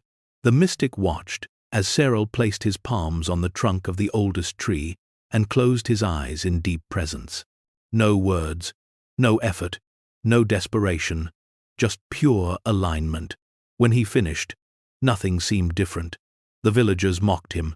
The trees stood barren. The orchard remained silent. But Sorel knew what the villagers did not. He had sealed the thread of renewal. That night, while the world slept, the air shifted.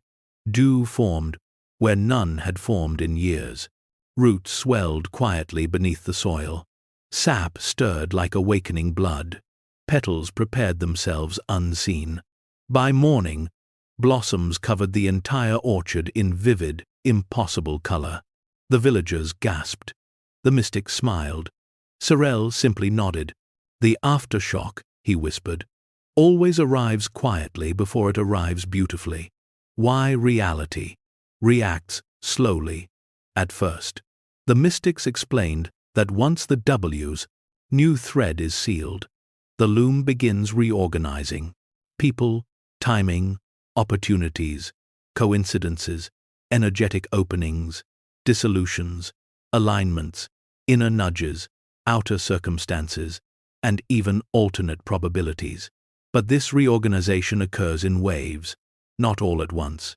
The elders compared it to a great bell. When struck, the bell does not produce its final tone immediately. The tone emerges as the vibration stabilizes. Your sealed thread is the strike. The quiet aftershock is the resonance. Signs. You are in the aftershock phase. The mystics taught initiates to watch for specific markers. 1. Subtle disruptions. Things that once felt stuck begin to wiggle loose. Plans shift unexpectedly. Old patterns fall away. 2.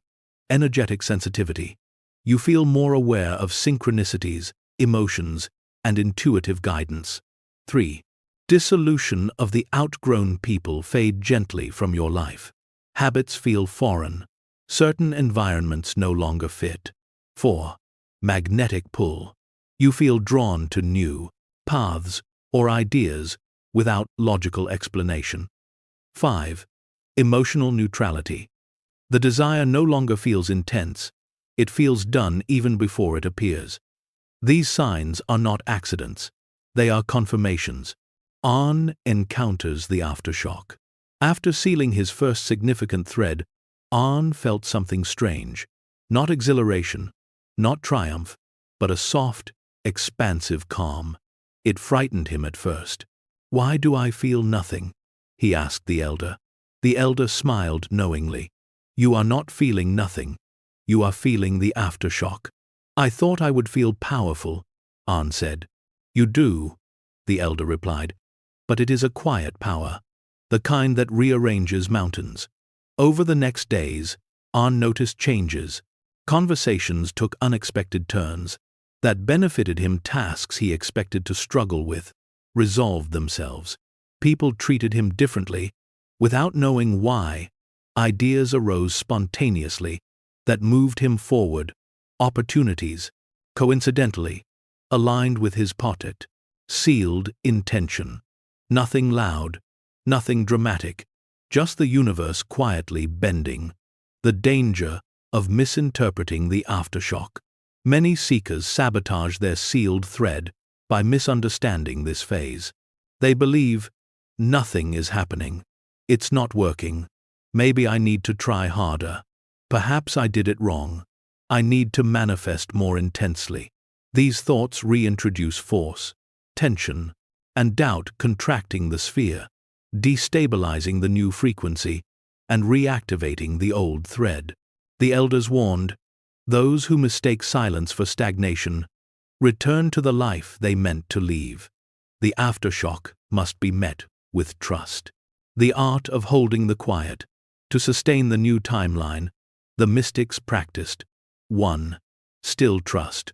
Trust without forcing evidence. 2. Soft presence. Remaining engaged and observant. 3. Receptive openness, allowing guidance to emerge. 4. Gentle certainty. A quiet knowing that cannot be shaken. 5. Non-interference, not interrupting the unfolding with fear-based action. The mystics often repeated, once sealed, do not touch the thread again. Meaning, do not worry it, do not pull at it, do not interrogate it. A sealed thread blooms in silence, just like Cyril's orchard. Chapter 16. The moment of timeline reversal. There comes a moment in every mystic's journey when the new frequency becomes stronger than the old, when the sealed thread overtakes the previous thread, when the identity you have become eclipses the identity you once inhabited. The mystics called this the most sacred moment in the entire process, the moment of timeline reversal. It is not dramatic, it is not loud, it is not cosmic fireworks. It is a subtle but absolute shift, a turning over of your destiny, a collapse of the old timeline, a quiet crowning of the new. Let us begin with the parable used to prepare initiates for this profound moment, the parable of the twin shadows. In an ancient temple court lived a young acolyte named Bren. He was taught that every person walks with two shadows, the shadow of what they were, the shadow of what they could become. The former walks close, the latter follows at a distance. One evening, the temple's high keeper asked Bren, "Which shadow leads you?" Bren answered, "The nearer one, of course." The high keeper shook his head. "That is only true until the day your future self steps in front of you." Bren frowned. "How can a shadow that lags behind step forward?" The high keeper lit two lanterns, one held close to Bren, one held far behind him. As he walked, the distant shadow grew longer, stretching, shifting, catching up until, with a final step, it overtook the nearer shadow. Bren gasped. The High Keeper spoke. This is timeline reversal. When the weight of your future exceeds the weight of your past, the future becomes your guide. Bren touched his chest. How do I know when it happens to me? The High Keeper placed a hand on his heart. You will not feel the world change. You will feel yourself change, and the world will follow. What timeline reversal actually is not time travel, nor is it metaphysical trickery. It is the moment your new identity becomes the dominant frequency of your sphere. The moment when the new emotional tone becomes your default. The old emotional patterns cannot return. The new script feels like truth. The new thread feels natural. The future you resonate with becomes stronger than the past. You remember the universe reorganizes around your new vibration automatically. Timeline reversal is the tipping point. The moment your life begins unfolding from your new thread by default. The 3 signs of reversal. The elders taught that timeline reversal reveals itself through 3 unmistakable sensations. 1. The dissolution of inner conflict. You no longer feel the tug of the old timeline. Doubt dissolves. Fear quiets. Old habits feel foreign. Old emotions feel distant, like a garment you no longer fit into. 2. The emergence of subtle guidance. You feel led, drawn, aligned, as though life is gently steering you exactly where you need to go. Synchronicities increase. Resistance disappears. The path begins to smooth beneath your feet. 3. The collapse of the old reality. Old situations resolve themselves without your effort. Obstacles dissolve or drift away. People aligned with the old timeline fade from your experience. Patterns you've battled for years suddenly loosen. It is not destruction, it is release. The old thread detaches. Arn's first timeline reversal. Arn experienced his reversal during a moment so ordinary he nearly missed it. He was walking through the sanctuary courtyard at dawn. The sky glowed with pale gold. Birds stirred in the cedar branches. A quiet warmth pulsed in his chest. Steady, effortless, alive. And suddenly, he realized he felt no resonance with the boy he once was. Not because he rejected that boy, but because he had fully become the one who lived the new timeline. He whispered, I am not trying to become. I already am. At that moment, a breeze swept through the courtyard, circling him like an embrace. The elder appeared behind him, watching. It is done, the elder said. Arn turned. What is done? The reversal. Arn touched his heart. Yes, he whispered. It is. Why timeline reversal feels quiet. Reversal is subtle because it is internal, not external. It does not feel like the world changes. It feels like you change, and the world begins responding accordingly. The mystics explained, when the new you becomes heavier than the old you, the past collapses behind you, and the future opens before you. The quiet aftershock is the soft preparation. Timeline reversal is the completion. What happens after reversal? Once reversal occurs, manifestations accelerate exponentially. Guidance becomes clearer. Opportunities appear effortlessly. Resistance disappears. You no longer sabotage your progress. You naturally choose aligned actions. You feel inner certainty without needing proof. Reality bends with increasing responsiveness. This is the moment the mystics marked as the true birth of the weaver. Because, past this point, you no longer practice the technique, you embody it. The technique becomes your way of being. Your identity becomes your instrument. Your presence becomes your power. Chapter 17. The Energetic Exchange. Once an initiate experienced timeline reversal, the mystics introduced the next profound truth. Every experience in your life is an exchange of energy before it is an exchange of form. This understanding transformed how they viewed relationships, opportunities, challenges, manifestations, everything. For the elders taught, nothing enters your life unless its energy matches what you circulate.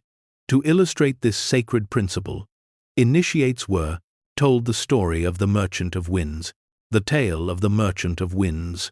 In a bustling desert city lived a merchant named Arakai, renowned not for the goods he sold, but for a peculiar secret. Every time he purchased an item, it increased in value. And every time he sold an item, it brought abundance not only to him, but to the buyer as well. Travelers marveled. Nobles envied. Other merchants watched in disbelief as Arakai transformed a struggling marketplace into a thriving center of prosperity. One day, a rival merchant demanded to know his secret. Arakai smiled gently. "It is simple. I do not trade objects. I trade energy." The rival scoffed. "Energy cannot fill a purse." Arakai handed him a small clay bowl. "Feel it," he urged. The rival held the bowl. It felt warm, alive, almost. Arakai then picked up an identical bowl from another stall. "Now, feel this." The rival held the second bowl. It felt dull, heavy, almost reluctant. Confused, the rival asked, "What sorcery is this?" Arakai placed a hand over his heart. "It is not sorcery. It is circulation. Everything I give with gratitude. Everything I receive with appreciation." The bowl remembers the vibration of the giver. He leaned closer. All things respond to the intention behind the exchange. The rival merchant stood speechless as Arakai continued. "Trade with fear, and fear circulates. Trade with greed, and greed circulates. Trade with trust, and trust circulates. Trade with abundance, and abundance circulates." That night, the rival merchant returned home in awe, realizing the profound truth he had overlooked. Energy precedes outcome, and what you circulate determines what returns. The core of energetic exchange. The mystics understood that every interaction, whether with people, money, opportunities, or outcomes, follows the same principle. You receive in the measure, tone, and vibration of what you emit. Not in morality, not in cosmic justice, but in resonance. The exchange that governs the universe is not transactional, it is vibrational. Give resentment, receive turmoil. Give joy, receive upliftment.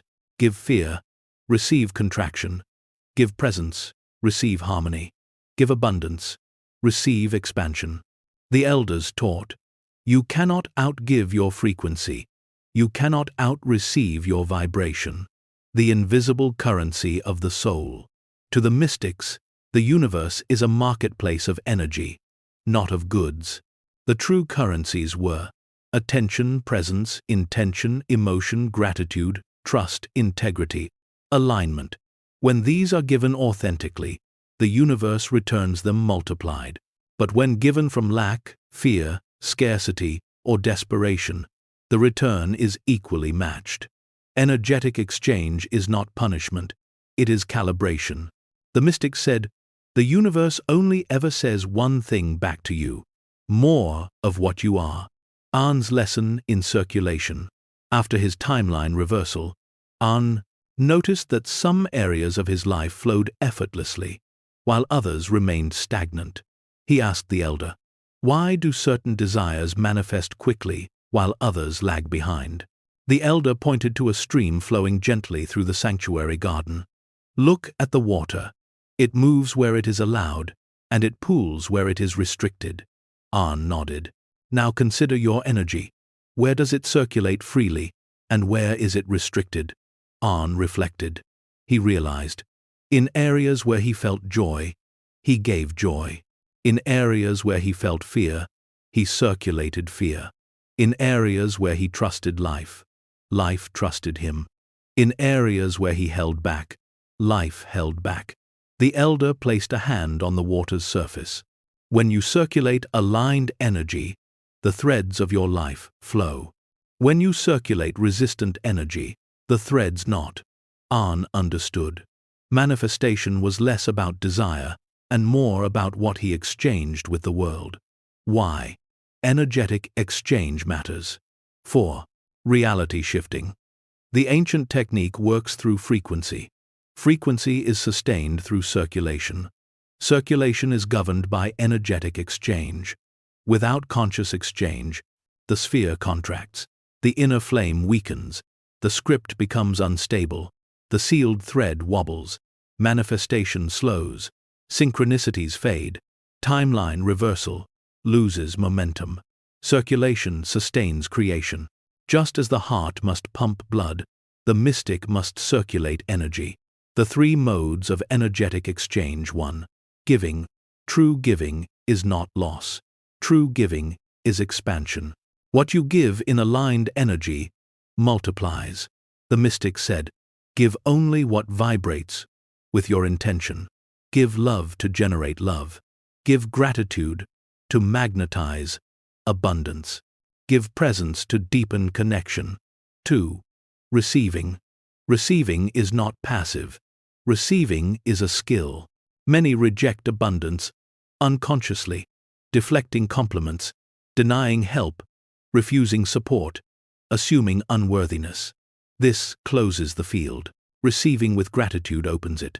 3. Transmuting. When someone offers you fear, you need not accept it. When life offers you chaos, you need not absorb it. Transmutation is the art of receiving energy and returning it refined. This is the highest form of exchange. Energetic exchange becomes the mystic's compass. What you feel after an exchange reveals the truth. Contraction, misalignment, expansion, alignment, heaviness, resistance, lightness, flow, chaos, miscalibration, peace, clarity. Energetic exchange guides you toward the thread that is truly yours. This is the stage where the mystic begins shaping reality through presence alone. Chapter 18. The alignment of the higher self. As the initiate deepened in mastery, the elders introduced one of the most transformative teachings of the entire tradition. Your higher self is not separate from you. It is your future, more expanded self, already living your chosen timeline. The mystics did not speak of the higher self as a cosmic being residing in distant realms. They described it as the self beyond limitation, the self unburdened by fear, the self unclouded by doubt, the self aligned with the highest thread, the self that remembers its power fully. And they taught that the ultimate stage of reality shifting is aligning with this self. To illustrate this truth, initiates were told the story of the mirror of 2 dawnings. The tale of the mirror of 2 dawnings. In a quiet village stood a monastery famous for a single artifact, a tall obsidian mirror said to show 2 reflections, who you are and who you are becoming. One morning, a young seeker named Elira visited the monastery, driven by a deep longing to overcome her fear of inadequacy. A monk led her to the mirror. "Stand before it," he said. Elira approached, expecting to see her frightened eyes and trembling lips. But the first reflection that appeared was calm, radiant, powerful, her future self. Elira gasped. "Is that really me?" The monk nodded. "That is the self you are destined to become. If you stop insisting you are the reflection behind it." The mirror shimmered. A second reflection appeared. This one was small, hunched, fearful, the version of Elira, shaped by past wounds, old narratives, inherited doubts. 2 dawnings exist within you, the monk said. The dawn of who you fear you are, and the dawn of who you truly are. Elira swallowed. Which one is real? The monk smiled gently. The one you align with. The higher self already lives the timeline you seek. The mystics taught that your higher self exists on the most aligned thread of your loom, walking the most empowered version of your path, embodying the highest possible identity, experiencing the most coherent emotional state, magnetizing the most aligned outcomes, expressing your fullest potential. This self is not an imagination. It is a frequency, a version of you that already is, and you can merge, With it, you do not become the higher self. You remember it. The elders emphasized, you do not grow into your higher self. You return to it. Because fear is learned, doubt is learned, limitation is learned, unworthiness is learned, contraction is learned. But the higher self precedes all learning. It is your original vibration. When you align with it, you align with the version of reality where your power is natural. How the higher self guides the thread. The higher self influences the following. 1. Direction. It nudges you toward choices that match your highest timeline. 2. Resonance. It creates emotional alignment with your desired future. 3. Attraction. It naturally magnetizes opportunities and people that fit your expanded identity. 4. Discernment. It makes the wrong path feel impossible to continue. 5. Acceleration. It speeds up the manifestation of your sealed thread. The higher self is the compass that ensures you do not wander back into the old. On meets his higher self. During a deep initiation ritual, An sat in meditation within the crystal chamber, a place reserved only for advanced initiates. As he entered the inward gate, a presence stood behind him, warm, vast, familiar. When he turned inwardly toward it, he saw a version of himself, calm, luminous, grounded, certain whole, his higher self. An felt tears rise not from emotion, but from recognition. "You are who I wished to become," An whispered. The higher self replied, not in words, but in pure awareness. "You are who I remembered to be." The elder, observing from afar, whispered, "He has merged." The mechanics of alignment with the higher self alignment occurs through 3 channels. 1. Emotional resonance. Feel the emotional state of your higher self, not through imagination, but presence. 2. Identity adoption. Live as the one who already embodies the qualities of the higher timeline. 3. Frequency matching. Match the vibration of clarity, peace, certainty, and openness. Once all 3 align, a profound shift occurs. The higher self and present self merge into one timeline. Signs of higher self. Alignment effort dissolves. Intuition strengthens. Synchronicities multiply. Old fears no longer resonate. You feel guided. You feel empowered. You feel inevitable. Life responds fluidly. Opportunities appear effortlessly. This alignment stabilizes the timeline you sealed in earlier chapters. What happens after alignment? Life stops feeling like reaction. It becomes an expression, a reflection, a collaboration between you and the highest version of yourself. This is the stage where the mystic walks the world, not as a seeker, but as a conscious creator, a weaver of timelines, a sculptor of destiny, a living expression of the universe, remembering itself. You are now nearing the final stages of the ancient technique, where the invisible becomes visible and the manifest becomes inevitable. Chapter 19. Walking as the Chosen Self. Once the initiate aligned with the higher self, the elders introduced a truth that marked the turning point between practice and mastery. Reality bends for the one who walks as the chosen self, not occasionally, not inconsistently, not partially, but with unwavering energetic integrity. For the mystics taught that the final phase of reality shifting is not technique, ritual, or visualization, it is embodiment. Not pretending, not hoping, not forcing, not affirming with trembling faith, but walking as the one who already lives, the timeline you have chosen. In this way, the mystic becomes a living broadcast of their desired reality, an anchor for the timeline to stabilize, solidify, and crystallize into form. To illustrate this, the elders told the initiates a parable that carried the essence of embodiment more clearly than any instruction. The parable of the unmasked king. In a kingdom shrouded by centuries of fear, There lived a hidden prince named Kale. The throne had been stolen before his birth, and the people believed the royal bloodline had vanished. Kale grew up in secrecy, raised by sages who taught him ancient wisdom. One day, when Kale reached adulthood, he asked his teacher, "How will the people ever recognize me as king if they have never known me?" The sage led Kale to a bustling marketplace. "Walk among them," the sage instructed. Kale did so nervously, head lowered, shoulders tense. The people brushed past him without notice. Hours later, the sage handed Kale a simple wooden mask painted with the visage of a king. "Wear this," he said. Kale obeyed, slipping the mask over his face.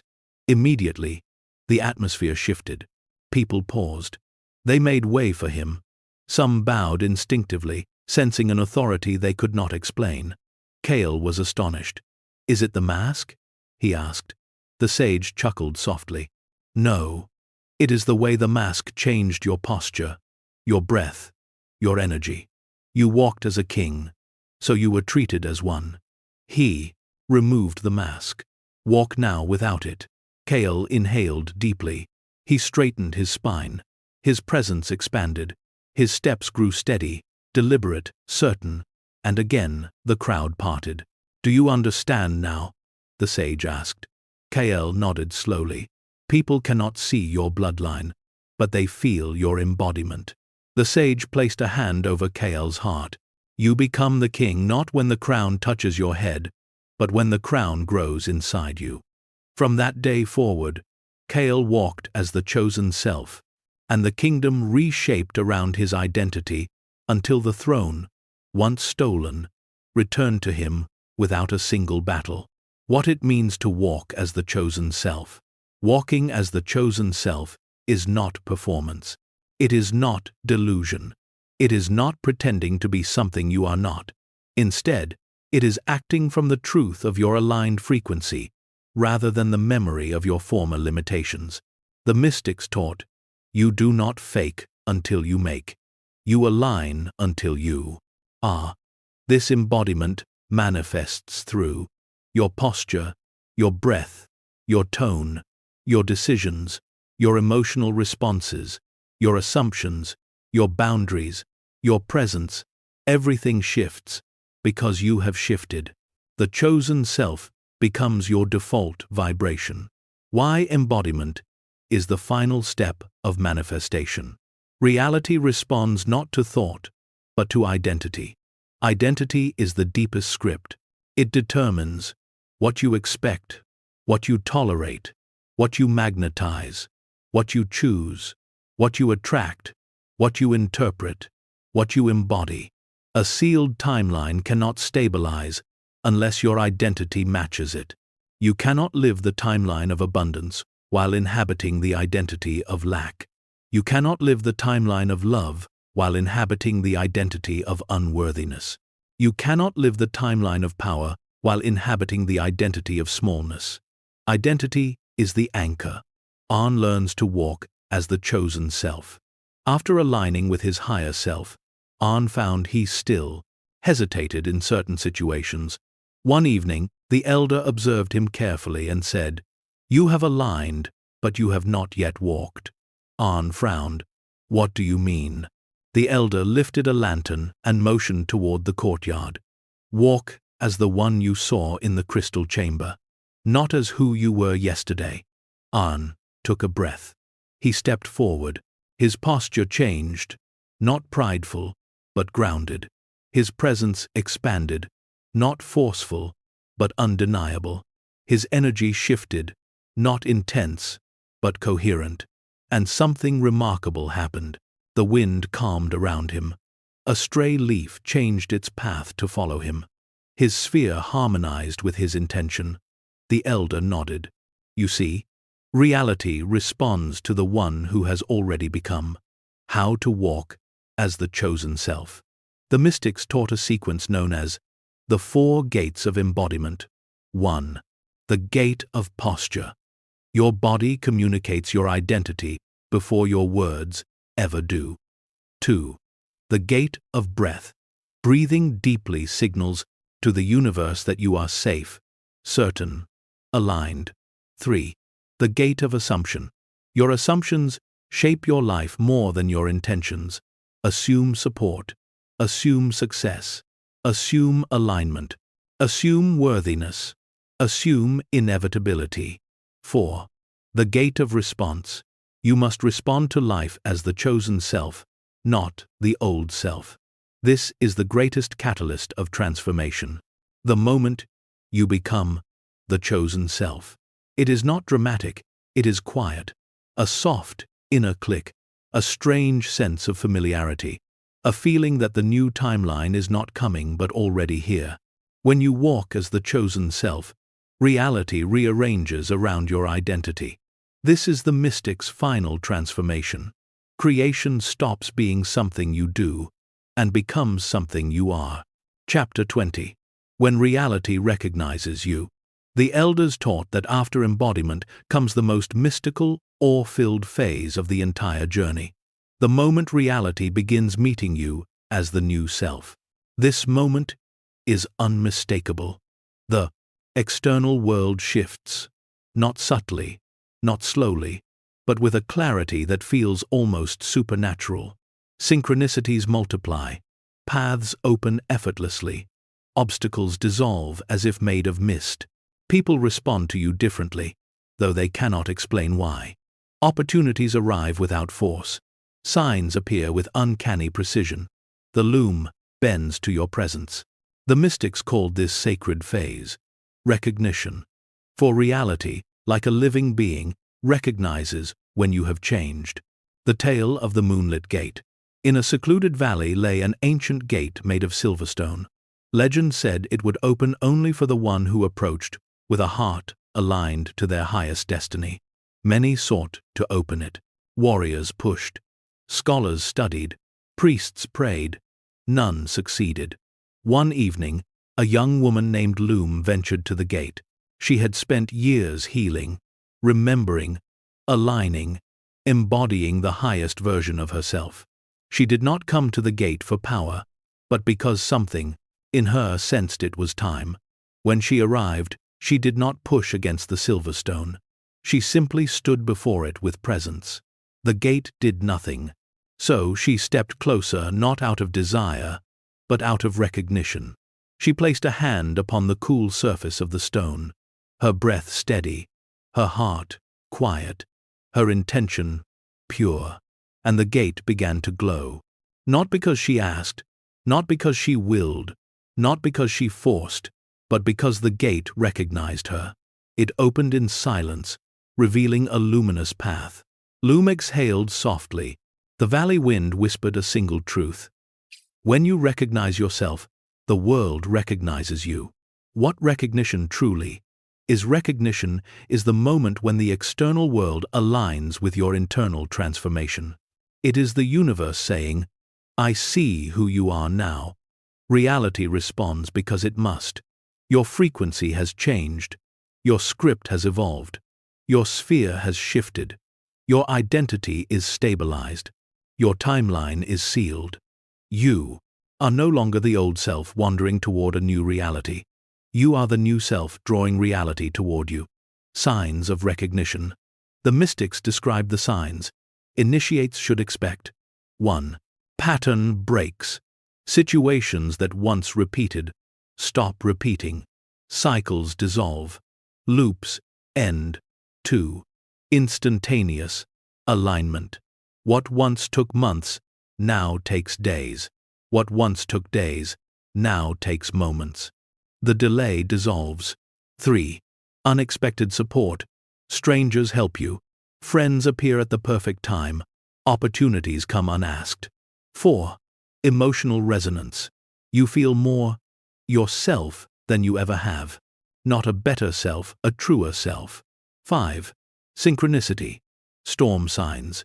Symbols, numbers, messages appear repeatedly, confirming your alignment. 6. Reality compliance.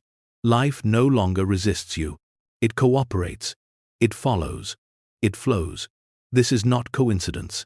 It is recognition. An's first recognition. An experienced recognition. The day he returned to the mountain village, where he had once felt small, lost, ordinary. As he walked through the streets, people he had known for years greeted him differently. Some bowed slightly. Some stepped aside with respect. Some watched him with an awe they did not understand. An had changed, and the village responded to who he had become.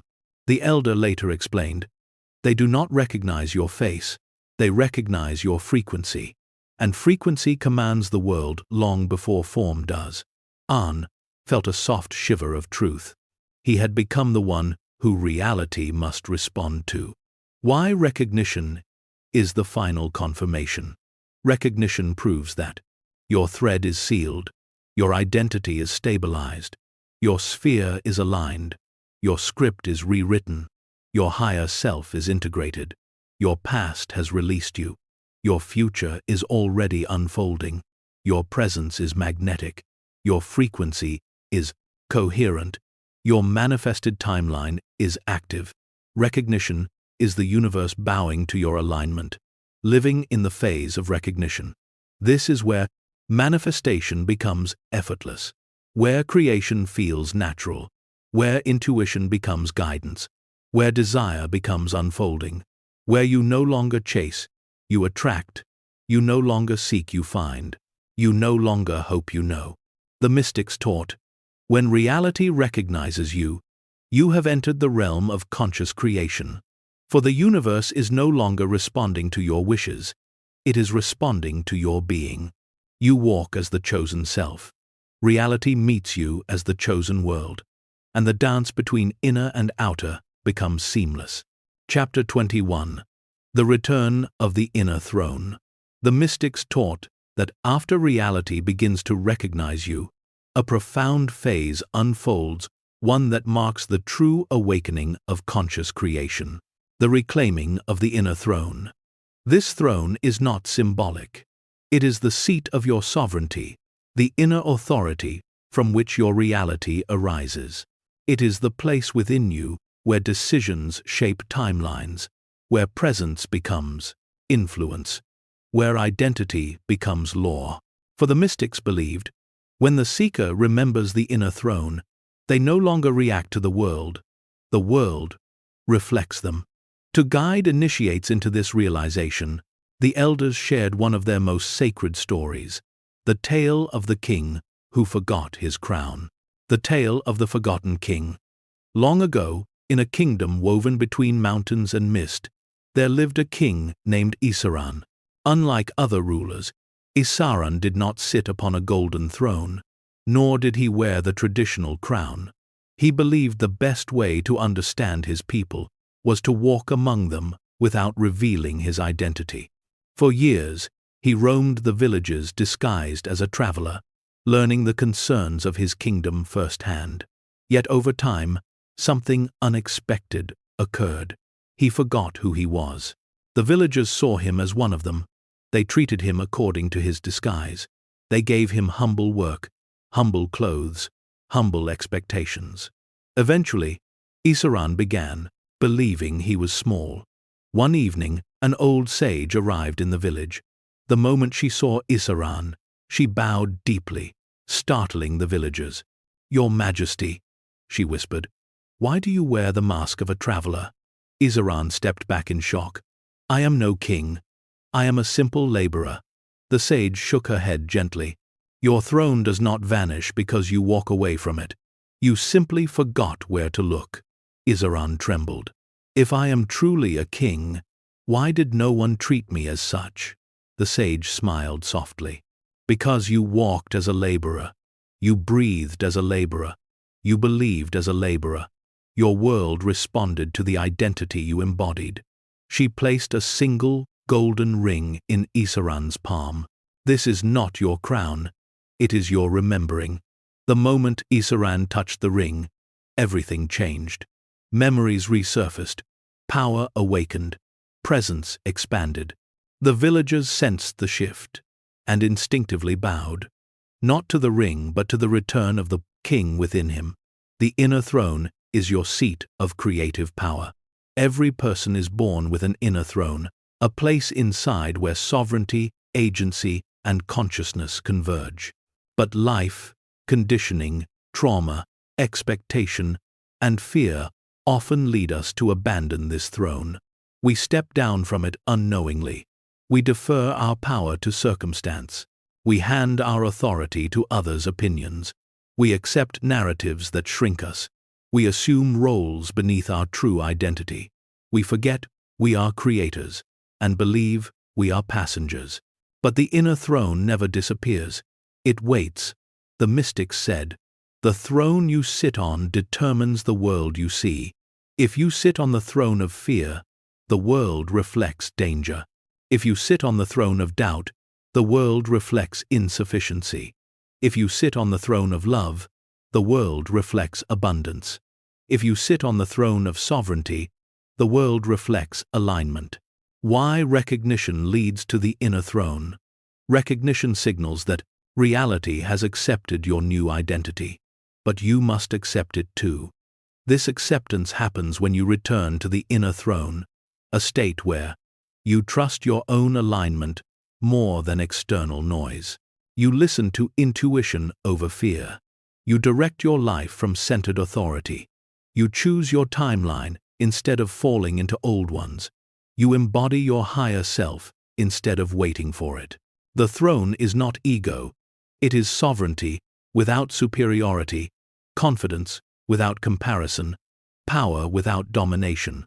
It is the natural posture of someone who knows who they are. On reclaims his throne. After weeks of living in his new timeline, On still felt a subtle hesitation, as if a part of him remained small. One night, the elder led him to the sanctuary's highest tower. At the top stood a stone seat carved into the mountain itself. "Sit," the elder instructed. On hesitated. "This feels ceremonial." "This is no ceremony," the elder said softly. "This is reclamation." On lowered himself onto the seat. At first, nothing happened. Then, slowly, he felt something shift inside him. Not a surge, not a rush, a remembering, a settling, a deep, ancient authority rising within him. The elder placed a hand on his shoulder. "Your throne is not outside you. It is the center from which you create." An breathed deeply. He had returned. How to return to the inner throne? The mystics taught a simple but powerful method. 1. Still the mind, quiet the noise. The throne cannot be found in chaos. 2. Enter presence. Feel your breath. Feel your body. Feel your identity stabilizing. 3. Call the chosen self forward. Say inwardly, "I sit in the truth of who I am." 4. Drop into sovereignty, not pride, not arrogance, but calm, certainty. 5. See the world from the throne, not from fear, not from doubt, from centered authority. From this throne, life is no longer intimidating, it is responsive. What happens after you reclaim the throne? The mystics described this stage as the moment when clarity becomes natural, intuition becomes immediate decisions, feel effortless, opportunities accelerate, boundaries strengthen, organically emotional alignment becomes stable. The world responds to your vibration. You walk with unmistakable presence. You no longer negotiate with your old self. You no longer collapse into old patterns. You no longer shrink. You lead your life from the inside out. This is the true return of power. Chapter 22. Becoming the Weaver. All roads in the mystic's path lead to one final transformation. The moment the initiate becomes the weaver. Not a practitioner, not a seeker, not a student, not even a master. A weaver, one who consciously selects threads, shapes reality, redirects timelines, and co-creates with the universe as a partner, not a petitioner. The weaver is the culmination of all teachings, the inner flame, the inward gate, the loom of possibility, the rewriting of the script, the sealing of the thread, the timeline reversal. the alignment with the higher self, the return of the inner throne. The weaver is not mystical. The weaver is inevitable, the birthright of anyone who remembers their true nature. To prepare initiates for this final stage, the elders shared one last parable, the tale of the loom keeper. The tale of the loom keeper. In the heart of a hidden valley stood a vast loom made of starlight and stone. Legend said the loom wove all timelines past, present, and yet to come. For generations, a single keeper guarded it, a quiet woman named Narai. She touched no threads herself. She merely watched over the loom, for only one worthy soul could ever weave their own destiny. One day, a stranger arrived from afar, a young pilgrim named Desrin. He had heard whispers of the loom and sought permission to weave his future. Narai studied him carefully. "Why do you wish to weave?" she asked. "To control my fate," Desrin answered, confidently. Narai shook her head. "Then you are not ready. Control is the language of fear." Desrin left in frustration. Years passed. He returned this time weary, humbled, softened by life's labyrinth. "Why do you wish to weave now?" Narai asked. "To align with what I truly am." Narai nodded slowly. "You have begun to remember." But she still did not allow him to approach. More years passed. Desrin returned once more, this time with a presence that glowed. Narai asked her final question, "Why do you wish to weave today?" Desrin bowed. "To dance with the universe, not to change life, but to express it." Narai stepped aside. The weaver is born not when they wish to create, but when they understand they are creation. Desrin approached the loom. The threads shimmered. His hand rose instinctively. He touched a single thread, and the valley shifted. The sky rearranged. Possibility reconfigured itself around him, not through force, through harmony. In that moment, Desrin became the weaver. What it means to become the weaver. The weaver does not wish. The weaver does not hope. The weaver does not chase. The weaver chooses. The weaver aligns. The weaver embodies. The weaver acts from presence, not lack. To become the weaver is to realize you are not manifesting reality. You are selecting from infinite realities, the one that matches your vibration. The weaver walks with unshakable clarity, effortless confidence, gentle certainty, expanded presence, attuned intuition, inner sovereignty, emotional coherence, energetic mastery. The weaver does not ask life for permission. Life responds to the weaver's frequency. How the weaver creates. The process is simple, but profound. 1. Feel the desired timeline, not mentally, energetically. 2. Align with its frequency, emotionally, vibrationally, somatically. 3. Anchor the identity who lives it. Become the one for whom the outcome is natural. 4. Seal the thread. Enter the timeline energetically. 5. Walk as the chosen self. Stabilize the frequency through embodiment. 6. Allow recognition. Let the world adapt to your transformation. 7. Lead from the inner throne. Direct your reality from sovereignty. This is the art. This is the ancient technology. This is the lost wisdom, now returned. An becomes the weaver. One evening, after years of training, An returned to the sanctuary's highest chamber. The elder stood waiting beside a large tapestry, a map of timelines in flowing patterns of light. "You have learned to choose," the elder said. "You have learned to align. Now learn to weave." An placed his hand upon the tapestry. Light rippled outward. He did not think. He did not try. He did not force. He simply aligned. The tapestry shifted. An felt the valley below change. He felt probabilities reorganize. He felt the world bend, not to his will, but to his coherence. The elder bowed deeply. "It is done," he whispered. "You are now the weaver." An felt no pride, only a quiet, steady knowing. He had become the author of his reality.